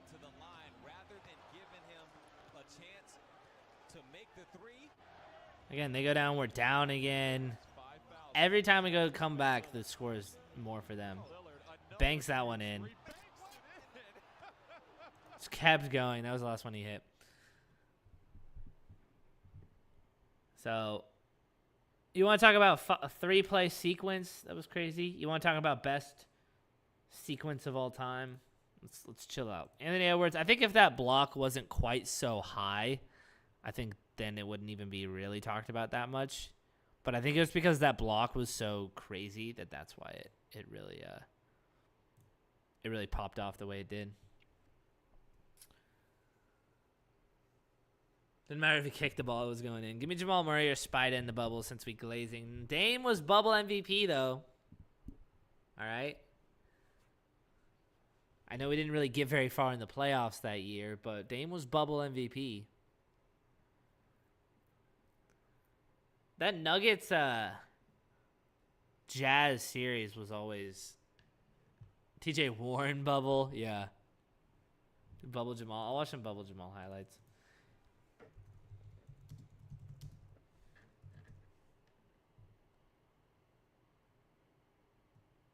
Drops 50 to force game 7. Murray trying to get it. Shot clock winding down. Murray puts up a 3. Bang! Jamal Murray from downtown. It plays by PJ. The no is so oh my. Incredible. It's so weird to hear the announcers with no like roar of the crowd behind them. You know what I mean? Murray with a stroke of genius. Whoa, whoa, whoa, whoa. Stroke of genius. Majestic. Why am I getting echoes? Is that the video's fault? Oh, on Kawhi? On Kawhi? Ew. Or a Duncan Robinson glaze. Yeah, dude, bubble Jamal. Obviously, it's gonna come up. Duncan Robinson's had his moments. I feel like more than one game he's gone off. But he did have that one game, you know. Soccer stat yesterday, 78% of Duncan Robinson's buckets in career are three-pointer. That makes complete sense to me. I wonder how many are 22% layups then? Like it's just any time he fakes a three, then goes in for a layup. Highest ever, by the way. That makes sense. Backdoor cuts, yeah, exactly. So I think it's probably like 78% threes and like 20% layups. And then maybe 2% mid-range jump shots. But like when would he ever shoot those? Thing's lagging a lot. The floater on the way and a soft. That's only 2 points this quarter. He had some good looks. Great move by Murray. Takes it in and slams it home. What a move. That's a big-time move. How about this play by Jamal Murray? Oh. This is good defense. Yeah, for me, like, Jamal, when the Blazers would play the Nuggets, we had to play him a couple times, I had to, like, dislike Jamal, right? I had to be like, he's not on Dame's level. But now he's pretty fucking good. They try to corral Murray, gets right around. And the Nuggets are scary, as we saw last night, right?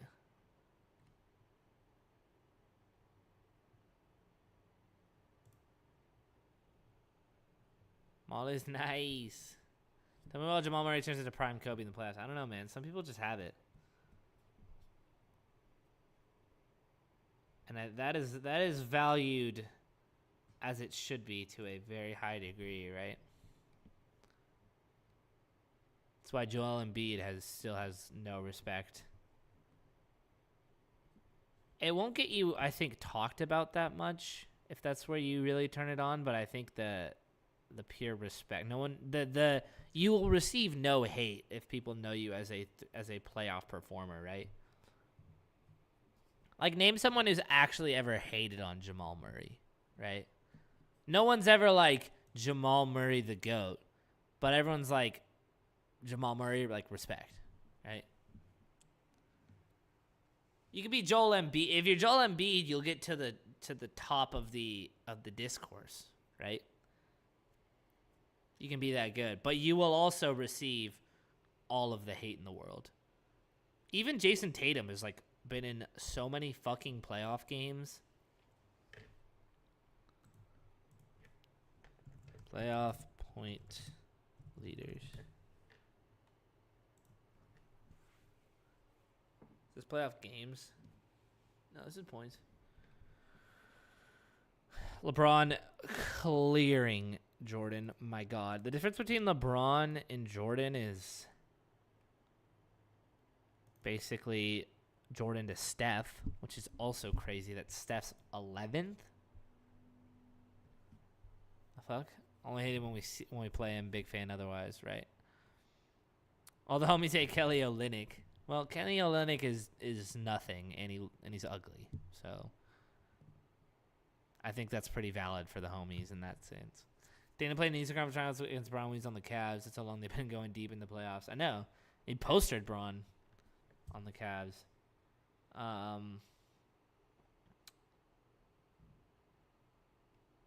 Jason Tatum is at 50th right now.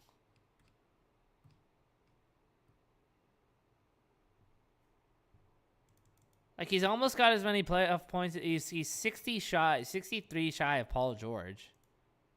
Right? Jimmy Butler 42 is kind of crazy. Anyone else? Like Russell Westbrook at 2,800. Kawhi 2,900 is pretty wild. So this is playoff points in this third column right here. Playoff minutes. Look at LeBron. Tim Duncan the second. How do I organize my minutes?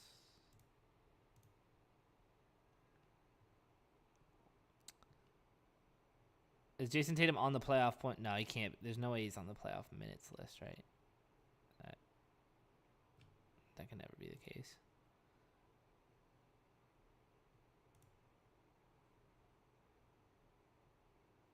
James Harden at 19 is kind of crazy.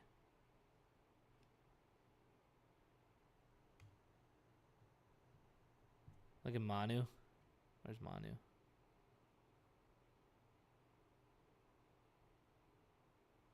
Oh, was he in the minutes? Maybe not the points. Robert Parrish. But Jason Tatum cracks the list at 50. I mean, a lot of these guys are in there. I mean, Bob Pettit only had 88, but, like, all these guys are at least 100 playoff games. Jason Tatum's only at 94.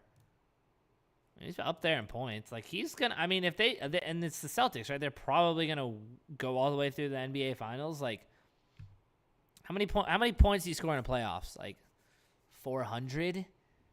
So you average 30 games, play 11 games in 2 series, 22 games by 30. So you play 22 games and you average 30, right? If you were doing really well. I don't think Tatum will average nearly 30, but that's 660. So give Tatum 600 points, right?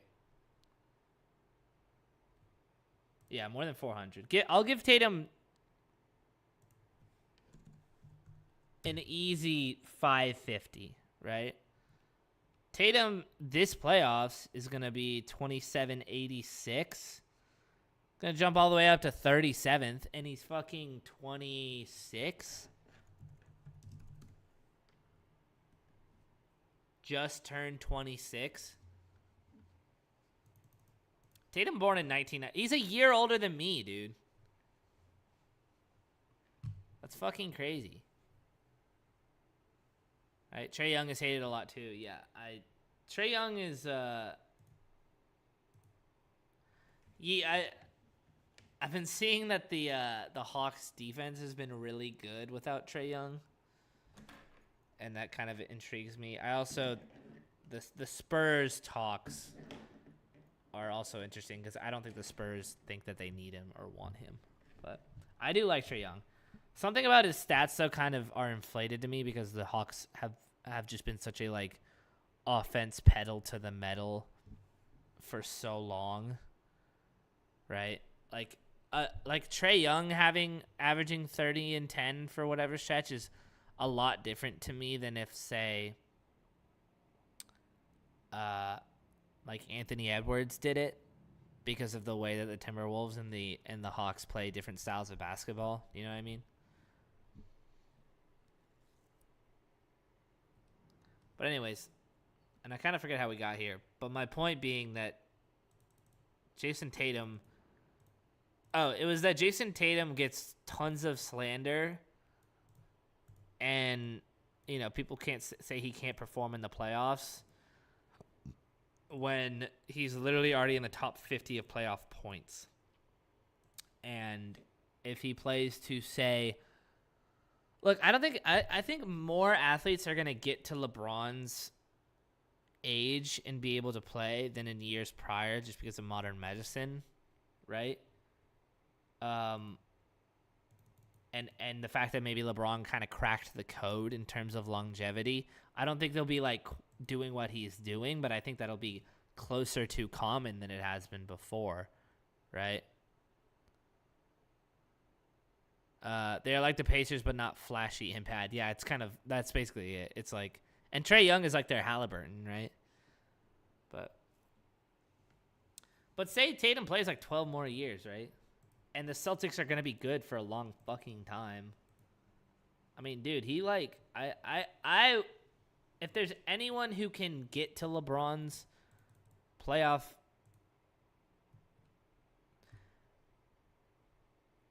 I think Jason Tatum will pass Michael Jordan for playoff points. I don't think he'll pass LeBron, but I think he'll pass Michael Jordan. I have confidence saying that, right? Tatum is a playoff performer. He just hasn't elevated a lot of versus regular season. Had those big clutch moments. Yeah, just high expectations. Exactly. The expectations are so high. It's the Celtics. Their teams have been so good, right? But he has been the best player on this Celtics team that has gone so far every time. He just hasn't been like LeBron dominant on them, right? I feel like some won't because they will accomplish what they want and retire. Like Lucas City doesn't want to play in the league long. Yeah. These deals now as in contracts are so crazy. Yeah, you can get like a complete bag and get out, right? I kind of think Tatum has the... Like, I don't know if he'll go till 38, but I think that, you know, he'll go pretty long still, right? Like, I think he'll go another decade. He'll play till 36 and can play effectively, I think, right? Steph's doing it. So, yeah, you can make a lot more of a bag quicker, right? But let's watch the end of this game last night because I saw it and it was fucking crazy. The Aaron Gordon dunk.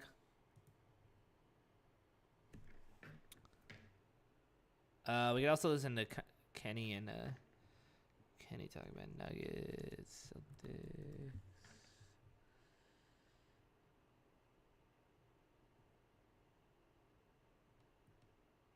Yeah, looks like there's no. Whoa. There's just the Aaron Gordon dunk, but we'll get it in here. Tony Brothers. He's literally 26, plenty of years to win. I bet a lot of money he retires with at least 1 or 2 rings. Yeah, I mean, I think so. I agree with that. And especially when you have a GM in your back pocket like Brad Stevens, like that's the thing. It's the Celtics and the expectations are so high. That's like the whole problem, right? Injuries too. He's been good so far, right? Knock on wood for him, but I think it's good. Watch part of this. I'm gonna come back and we'll talk about the end. I gotta go to the bathroom real quick. Buries it. Timeout, Joe Mazzulla. At this bench, allowing Michael Malone to let him ride with Jokic sitting. Brown set up by Tatum. Got it. Jaylen Brown for 3. Big shot for Boston. Here's Watson. Jaylen Brown, another rebound. Up ahead, Holiday. Holiday lays it in. And now Michael Malone wants a timeout. Holiday pops free in the corner. Comes up short. Murray with the rebound. Good ball movement, though, and got a great shot. Almost a turnover. Watson. Oh, Watson explodes with a two-handed jam. From the second-year man, Peyton Watson. UNC Asheville is winning by 3. They are tough to beat. Just so you guys know. Jumper is good. Boston needed that. Jet loves Watson. Did we get to the Peyton Watson montage? Peyton Watson is a great fucking pickup for them, dude. My thing, I didn't watch this game. He's too good for the Blazers. We would never be able to, like, you know, tap into his potential, I don't think. Or, like, find a way to not completely overpay him or something. I would love him on the team, but he's too good for the Blazers, I kind of think. Which is depressing to say.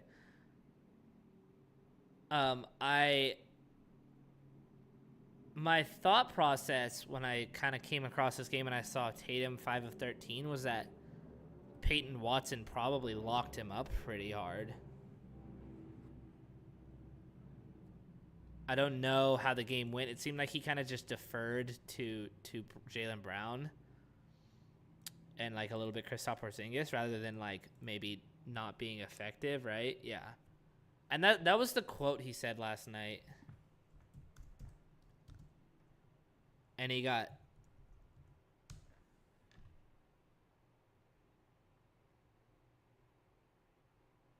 this was from March 1st.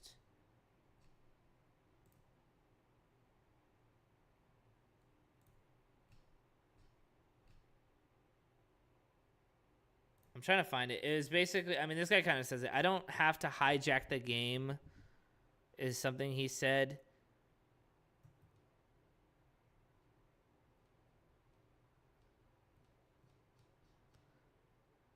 just a bunch of fucking cards. Yeah, anyways, I mean, it was on this line. Our team doesn't call for me to dominate the ball and necessarily have to make every single play. We've won 10 games in a row. There's nothing to really complain about. We're on the right track. And I mean, like, he's right? Like, he doesn't have to dominate. It's why he's not going to win MVP, right? But he doesn't have to do that all the time. And then he obviously just gets absolutely shelled in the comments. Actually, whoever's in this girl's replies are actually supporting him. Let's have a nice actual community. I saw a ton where people were like, dude, that's such a bitch move. It's like, all right. Anyways, I thought maybe Peyton Watson was kind of locking him up a little bit. Maybe that wasn't the case. But what, Gary and Gordon have like 4 dunks in the last 4 minutes? All-stars going at it. Jokic somehow. Let me know on volume, by the way.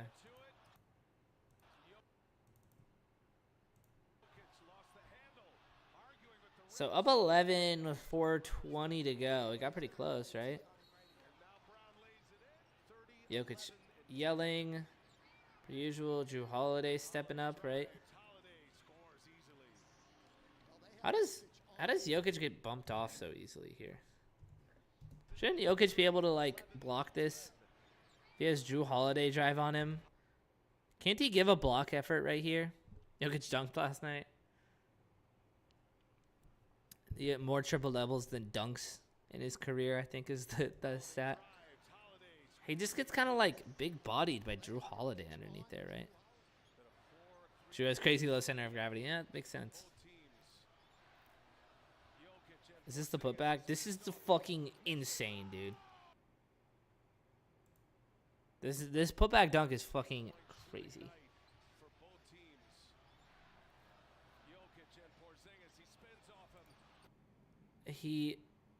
I want to get it. And I have pretty, look at where he's grabbing this ball. I have pretty poor quality going on here, but he grabs this ball from so fucking far away and he flushes this so cleanly. DeAndre Jordan. This is from a man who used to pull those off, right? It's definitely nutty. Drew Holiday with the 3. And so that is what makes the Celtics dangerous, is that any one of these 5 people on the floor right now can be the one. Even the guy is supposed to be the defensive specialist, which you could say there's like 2. I mean, Derek White's also a defensive specialist. Even the defensive specialist point guard can get hot and make a couple threes and bring you back in the game, right? That's what's crazy about them, is their finishing lineup. And the fact that the Nuggets, I mean, it's the epitome with both of these two, right? This is just a heavyweight fight of shot creation, making baskets through tough defense over and over, right? Like, look at that, dude. That's Drew Holiday. That's the 5th best offensive weapon on this team, in my opinion. Maybe 4th with Derek White, but like, it's crazy. And they were just trading blow after blow, and that's how it was in the first game in Boston too. But Denver took down both of these games. 4th dunk from Aaron Gordon, right?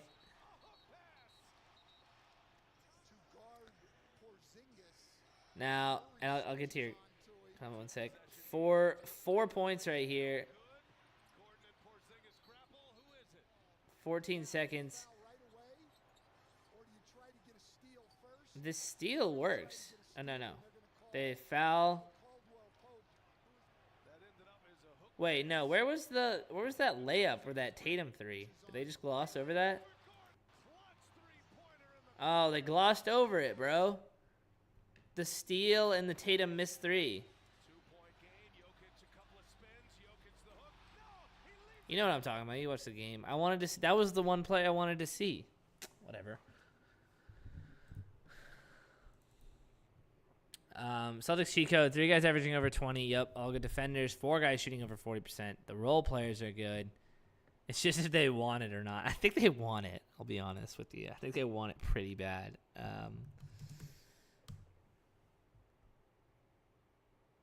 This is a perfect example of the discourse, right?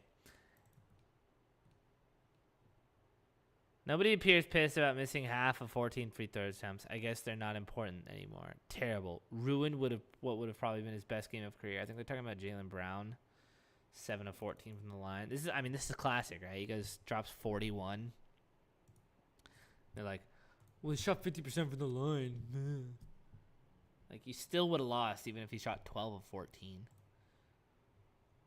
I didn't see the game, but I'll tell you, and this is perfect too. I didn't see the game, but I'll tell you this. You take 29 shots, you best be leading your club to a victory. This is perfect, dude. This is the perfect NBA discourse thread right here from Philip Jago. He has a picture of a spiral staircase as his avatar, arguing with a guy who is is a war veteran from Boston. Hashtag Bengals, hashtag Celtics, hashtag Bruins, hashtag Red Sox. This guy's not even a Patriots fan, I guess. This is a perfect discourse right here. I didn't see the game, but I'll tell you this. You take 29 shots, you best be leading your club to victory. Yeah, that's fair. He did have his usual, Jaylen, what the fuck are you doing moments. And Tatum. He needs to make an end-of-game shot real soon. After every miss, the next one gets harder. He's had some buzzard luck, whatever the fuck that means. The Cavs shot nearly bounced around and went, and the three last night was about a quarter of an inch short.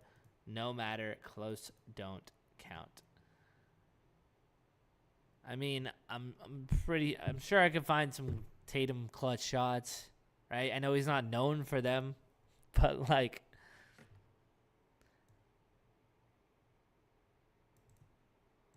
it's just like there's 5 guys who can make an end of the clock shot here, right? They want it to be Tatum because they feel like there needs to be an alpha. So be it, right? Yeah, the loudest people don't watch the game. They just watch Stephen A. Smith pick on someone for views and repeat it on Twitter. And they go check a box score afterwards, right? Been a rough week for him, especially for his MVP candidacy, but I'll take finals MVP over regular season MVP 10 times out of 10. I agree, but to be honest, he needs to just get a ring. I doubt he'd be finals MVP anyway. He sees too much D. Even last night, they were doubling him all night. Yeah, that's true. DM that guy. I'm going to like this. I'm going to like... Should I chirp at him? What is buzzard luck?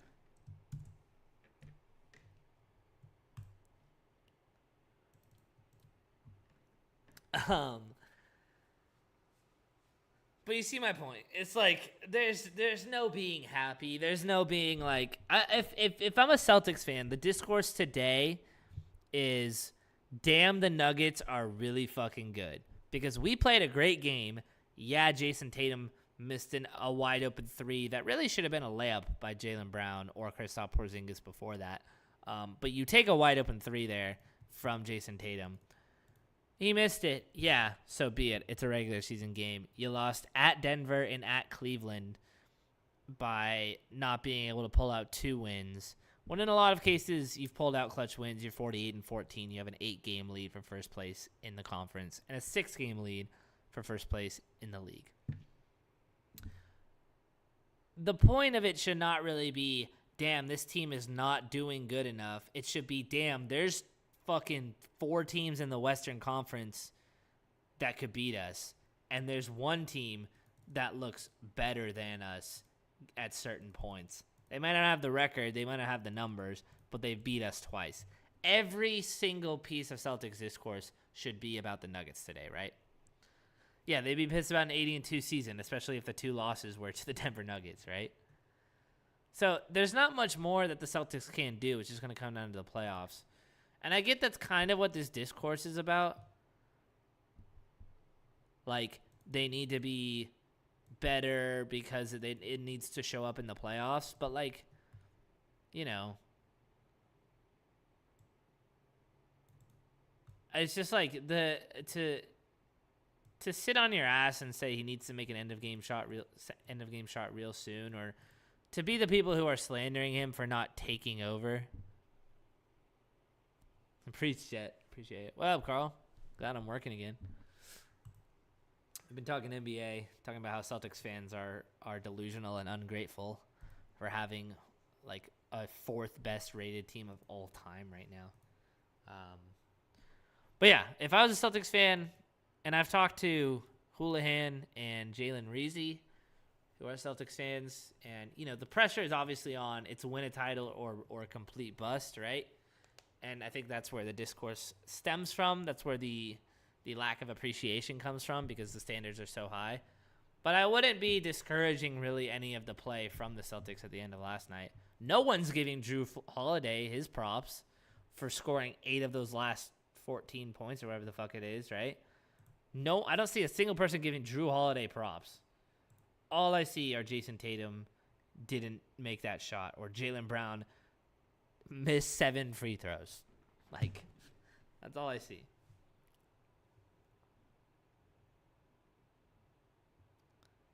You just noticed we done with the 90s? Yeah, we talked about that at the beginning. It's been a hot topic today. My synopsis was that it's a way for all of the people who have never actually watched 90s basketball because they weren't born in the 90s to all band together and agree that they don't need to put any thought into it anymore. They can all just agree that it was bad and be on the same page, so they can focus on, you know, Tatum and Anthony Edwards now. No, people are checking the tapes. That's the thing, is people are checking the tapes and the noise is getting louder. Because apparently people were all watching. Well, so people are checking the tapes and the younger crowd is getting louder. But people are checking the tapes and the older crowd is getting quiet, yes. I made that mistake earlier where we need to differentiate who's who. But yes, they're getting quiet. Although some people are getting less, not as much quiet, but angry. Getting louder to a degree. I'm gonna be on for 17 more minutes. What was I going to do? I just had a thought, but I forget what it was. I think it was Nuggets Celtics related. I don't know. Different eras, different game. Let them both be appreciated for what it is. Yeah, that's what it should be. It is in the past, and you know, someone needs to solve how we compare them. Someone needs to solve the mystery of how to compare the older eras. Relativity is key. Everything is relative. Everything is mental and everything is relative, right? We were gonna watch Kenny. I want to see what he has to say.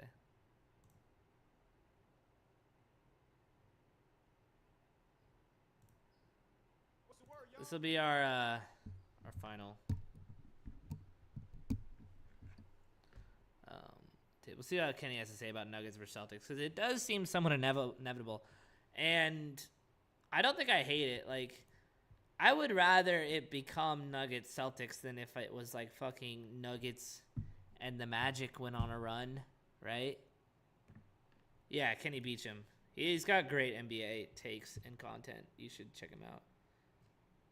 If you have not seen much of him, I think you would like him, Stone. Let me know how volume is, by the way.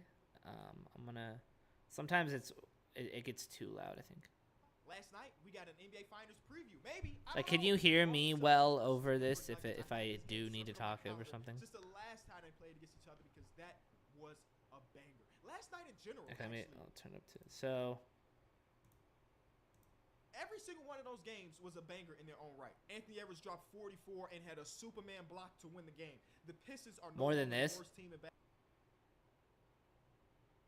Wait, 60% is good. This is 100. Basketball court, the record. Sorry, Wizards fans. The Dallas Mavericks get a much-needed win against. This is Let me turn this.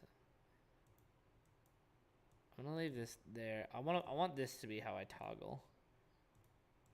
To thrive at Miami Heat. The Suns versus Raptors game wasn't as amazing as some of the other ones, but some cool stuff was going on. Is that yours truly? On a set with Nike and the NBA doing a simulcast where we interviewing the Matrix, talking about Devin Booker, even though he obviously didn't play last night. It's and good. We I'm got to do our definitely own simulcast of this one, so it might not. And this is good enough. It might have been It's the good worst on-court game, but damn, was it a fun experience. Shout out to. So they were doing a simulcast. I want to figure out how to do it. I think if someone can nail how to do a simulcast, which I can't simulcast it, which is unfortunate. I need some sort of partnership with the NBA. But if I can nail how to do a watch along correctly, that would be, I think, game changing on the low. In the NBA for setting this up. Then we get a game that was maybe too close for comfort for Kings fans, but Domantas Sabonis just showcases why he should be on an All-NBA team this season. The Bulls are 3-0 on their West Coast road trip. Get well soon, Steph Curry. I hope it's nothing major. And then we get to Steph Curry get hurt. And this, again, maybe an NBA Finals preview. So because I was doing the thing with Nike and the NBA, I missed the first 3 Told you about quarters. Sabonis. Look, I haven't doubted that Sabonis has been good, but it's been more so that Sabonis has been like tossed into MVP conversations just for rebounding a lot. It's like, okay, let's chill out there. I can get a rebound. It can happen. If I was on the court, I could get a rebound, right? I don't know if I could get a point. But I could be in the right place at the right time and get a rebound. In New York, and of course, I cannot get a point. I cannot get a point. I know that. I could get a rebound. I get a rebound, I can get an assist. Make videos and stuff. But I got back to my hotel, watched the fourth quarter, and on my flight home, I watched the... Assist more likely because it's out of my hands. I could get a rebound, though. I could literally just keep running into the center and just hope that it bounces to, like, one of the sides and I chase it down. You know what I mean? I could get a rebound. The first 3 quarters, and man, this is the reason why the Denver Nuggets feel like head and shoulders above most of the competition. Now, I don't shy away from it. The moment that Drew Holiday ended up on I would the get Celtics, hurt a lot. Maybe I would get hurt. I would get bodied. I might get hurt and bruised before I could get said rebound, but it could happen. That Drew Holiday is the missing piece, and the Boston Celtics is my favorite to win the championship. By the way, those podcasts, numbers on the board, used to be known as Through the Wire, so if you missed out that we switched names and companies and stuff, numbers on the board, link is in the description. And then you got the Kenny Beecham podcast. I mean, if you like this video, then you're going to like the Kenny Beecham podcast. It's basically a 50-minute to hour-long episode of what we do here. Anyway, enough of the plug-in. When Drew Holiday ended up on the Boston Celtics, on those podcasts, I said that they are my favorite to win the NBA championship. And I'm not going to let no one also thanks the Portland Trailblazers. I don't hear enough thank yous from Boston Celtic fans for giving them Drew Holiday, by the way. I would like some more of that. Yes. Or maybe fuck you, Portland, maybe from other fans, but I would like the Blazers to be acknowledged more because I would like the Blazers to be talked about more, and I would like us to be at least. I'll take the hate, right? Any publicity is good publicity. Game sample size swayed me away from that. Like their loss against the Cavs was dreadful. 20 points blown late in the game is ridiculous. And then of course you lose to the Denver Nuggets. The Nuggets are ridiculous and they're still my favorite out west. But who knows?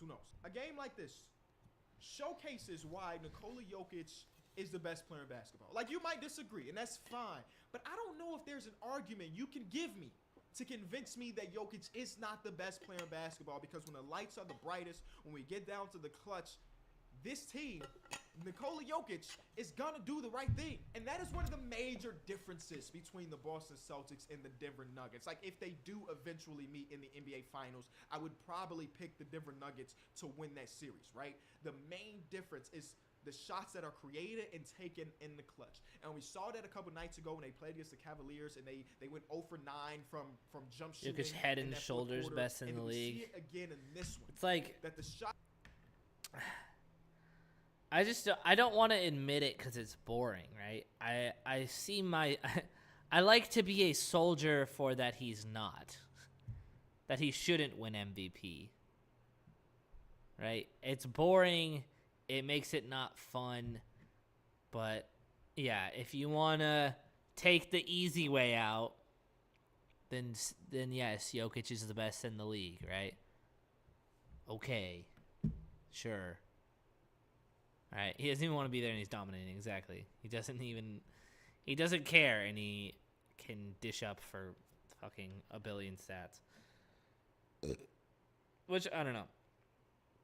The whole him not even caring thing is also a different story, but, like, it's more just, like, I don't know. I felt like when LeBron was in his era of being by far the best, I feel like there were moments where we were like, I guess we all regarded LeBron as the best, but then other people could get their MVPs, and, you know, other people from the West got to the finals and stuff.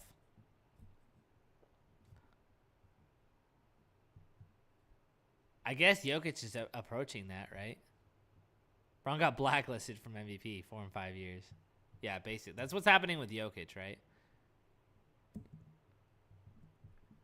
So is Jokic, like, approaching third best player of all time territory? Giannis had his moment with it, but then Jokic kind of stepped in, right? I think people thought Giannis was going to be what Jokic is, and Jokic kind of stepped in. I don't know. There's plenty of time to have that discourse. Shots generated in the clutch for the Celtics can be rough. And on the other side of things, wait, did he say it? Order, and then we see it again in this one, that the shots generated in the clutch for the Celtics can be rough. And on the other side of things, because Nikola Jokic is the best player in basketball, they do it so easily. We said the same thing a few days ago when they played against the LA Lakers. Both games that they played against the Lakers recently, the Lakers have stayed in the game for 44 minutes. And then the last 4 minutes come around and boom, you look at it, it's like it's a 10-point game just like that. They have a way of generating the best possible looks, and a lot of that is the big fella in the middle. Because if he needs to get his shot, his signature shots, the shots that he's going to create in the clutch are typically going to be 7 feet or closer to the basket. And that is where he dominates. And if it's not him creating that shot for himself, it's him getting as close to the basket as you can and watching Aaron Gordon skedaddle down the baseline for alley-oop lob. And boy, was Aaron Gordon phenomenal on that in this game. They just have a way of making things. And you may have seen the report that they're saying they're not even going to the White House. You know how the NBA team win an NBA championship and they go to the White House to do some type of celebration with whatever sitting president is at the time. They were supposed to do that in a few weeks. I was invited to go to the White House, y'all, to be there for the Denver Nuggets. And they said, we don't actually give a damn about that. Wait, why was he invited? I feel like they just turned down because they don't care, and the White House is like, I don't know. Regardless of that, Lakers Nuggets games these past years, perfect representation. Lakers clawing and battling, close game, and then you look and the Nuggets are up 10 with 3 minutes left. It's like, damn, man, we had them for a sec. Well, you think you have them, right? You think you have them, and then you don't really have them, and then they walk away.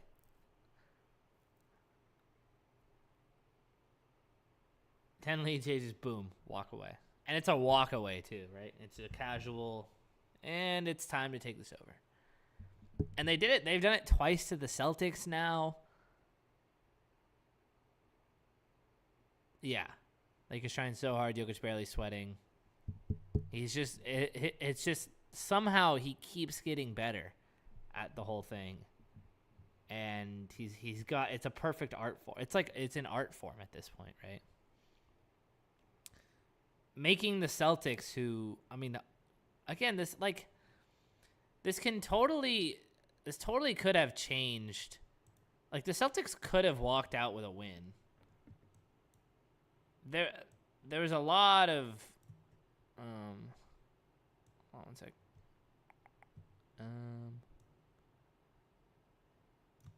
Guess I'll just go like, no, wait. I go like this.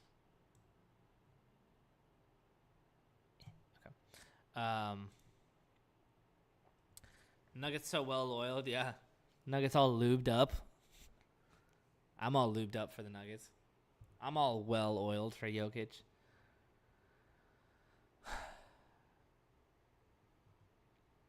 It's just really going to be crazy if this matchup happens and the Nuggets win, like the discourse is going to be so crazy because the Nuggets and Jokic are going to approach this all-time category, right? And the Celtics in their,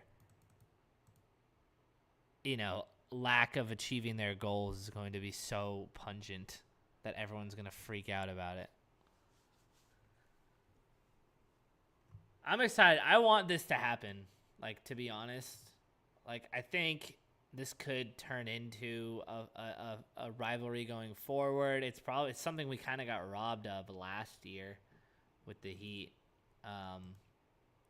which I'll never not appreciate an 8 seed making it to the finals or a little guy taking down so many giants on their path to a Cinderella story run, but it was kind of disappointing that we didn't get to see this because it would have been a better fight. So, I mean, it seems like if the Nuggets are really going to steamroll through the West, then it has to be the Celtics who come out on the other side to make any sort of series interesting, right? Unfortunate timing for the Celtics right into Prime Brom. Blew it against Bucks, Warriors, etc. Now I have to deal with Prime Jokic. That's the real one, is that they blew it to the Warriors. Because that was the one they needed to get, right? Where they were the favorites. The Warriors were a one-off team. And they would have been heroes. It was the one series they're going to get where they would be heroes. Now there's not, even if they played the Warriors again, I think the Warriors would be the fan favorite. That was the one series they could have gotten where they would have been the heroes and they could have taken it down and everyone would have been like, yay, Celtics, you did it, right? Before they go on this tear of being kind of villains again and, having this super team, right? Now they are in the bad graces of the whole NBA. They're supposed to win it all, and they have this juggernaut that they might not be able to get past in front of them. So tough look for the Celtics, man. It's not looking good. Preach. Doing some good preaching. All right, I'm gonna hop off on this. Did a 3 hours straight, so my brain kind of hurts. You dominated chat. I appreciate you hanging out. I had a good. The chat was. I mean, a lot of times it's just some of my boys lingering. So I'm glad. No, I don't. It's better for someone to dominate chat than to feel like they cannot chat. You know what I mean? But I appreciate you being here. It felt like a good.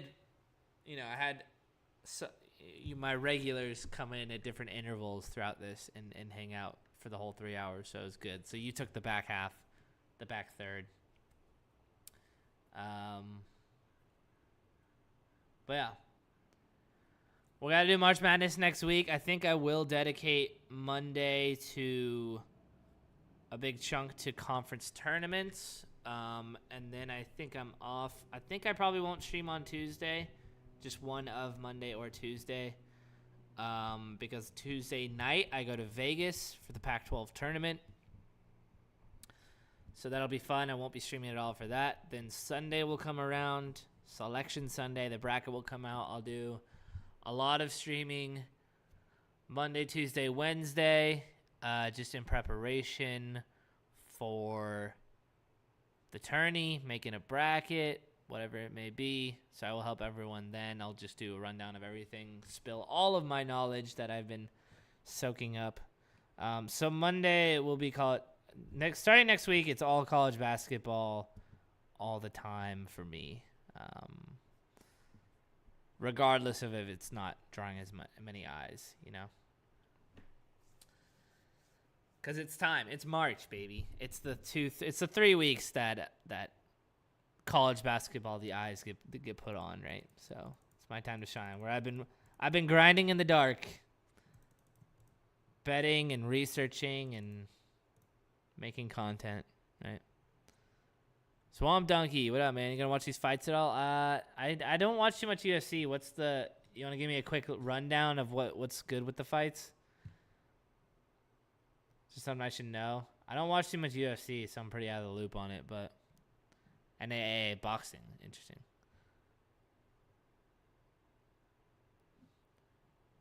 I haven't seen him, but I know Ngannou. I like Francis Ngannou. Isn't he usually an MMA guy though? Or is he usually a boxer?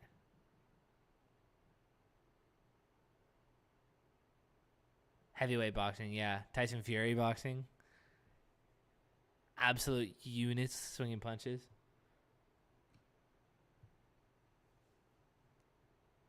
What about Tyson Paul? I don't know Tyson Paul. I don't know. I'm just... Again, I think UFC and boxing is something that I'll have to... When I start doing this full time, I'll have to get acquainted with. I've got my basketball, I've got my football, I've got my baseball down. It's the sports on the outside. I need to get locked in one. Oh yeah, I saw the Mike Tyson Jake Paul thing. That'll be a big hoax. I'm gonna be honest. All right, it's 4:00. I gotta cut it off hard here. I'm thinking Joshua wins, and my heart says Francis. I think I'll agree with your heart, Swamp Donkey. And I'll say I like Francis. Maybe I'll bet on Francis. If there's one way to get into sports, and ones that you don't care about, or not care about, but don't know too much about, it's to bet. Put some financial investment on it. All right, hopping off. I appreciate you all. I'll be back on Monday, I believe. We will talk NCAA conference tournaments as we gear up for March Madness. Get in there. Combat Sports still fun when you game. Yeah, when you just get to scream at the TV and say hit him. You get real primal with it, you know what I mean? Get 14 to 17 fights on card. Magic. Beautiful. I love it. All right. Appreciate y'all. I will see you on Monday. Later.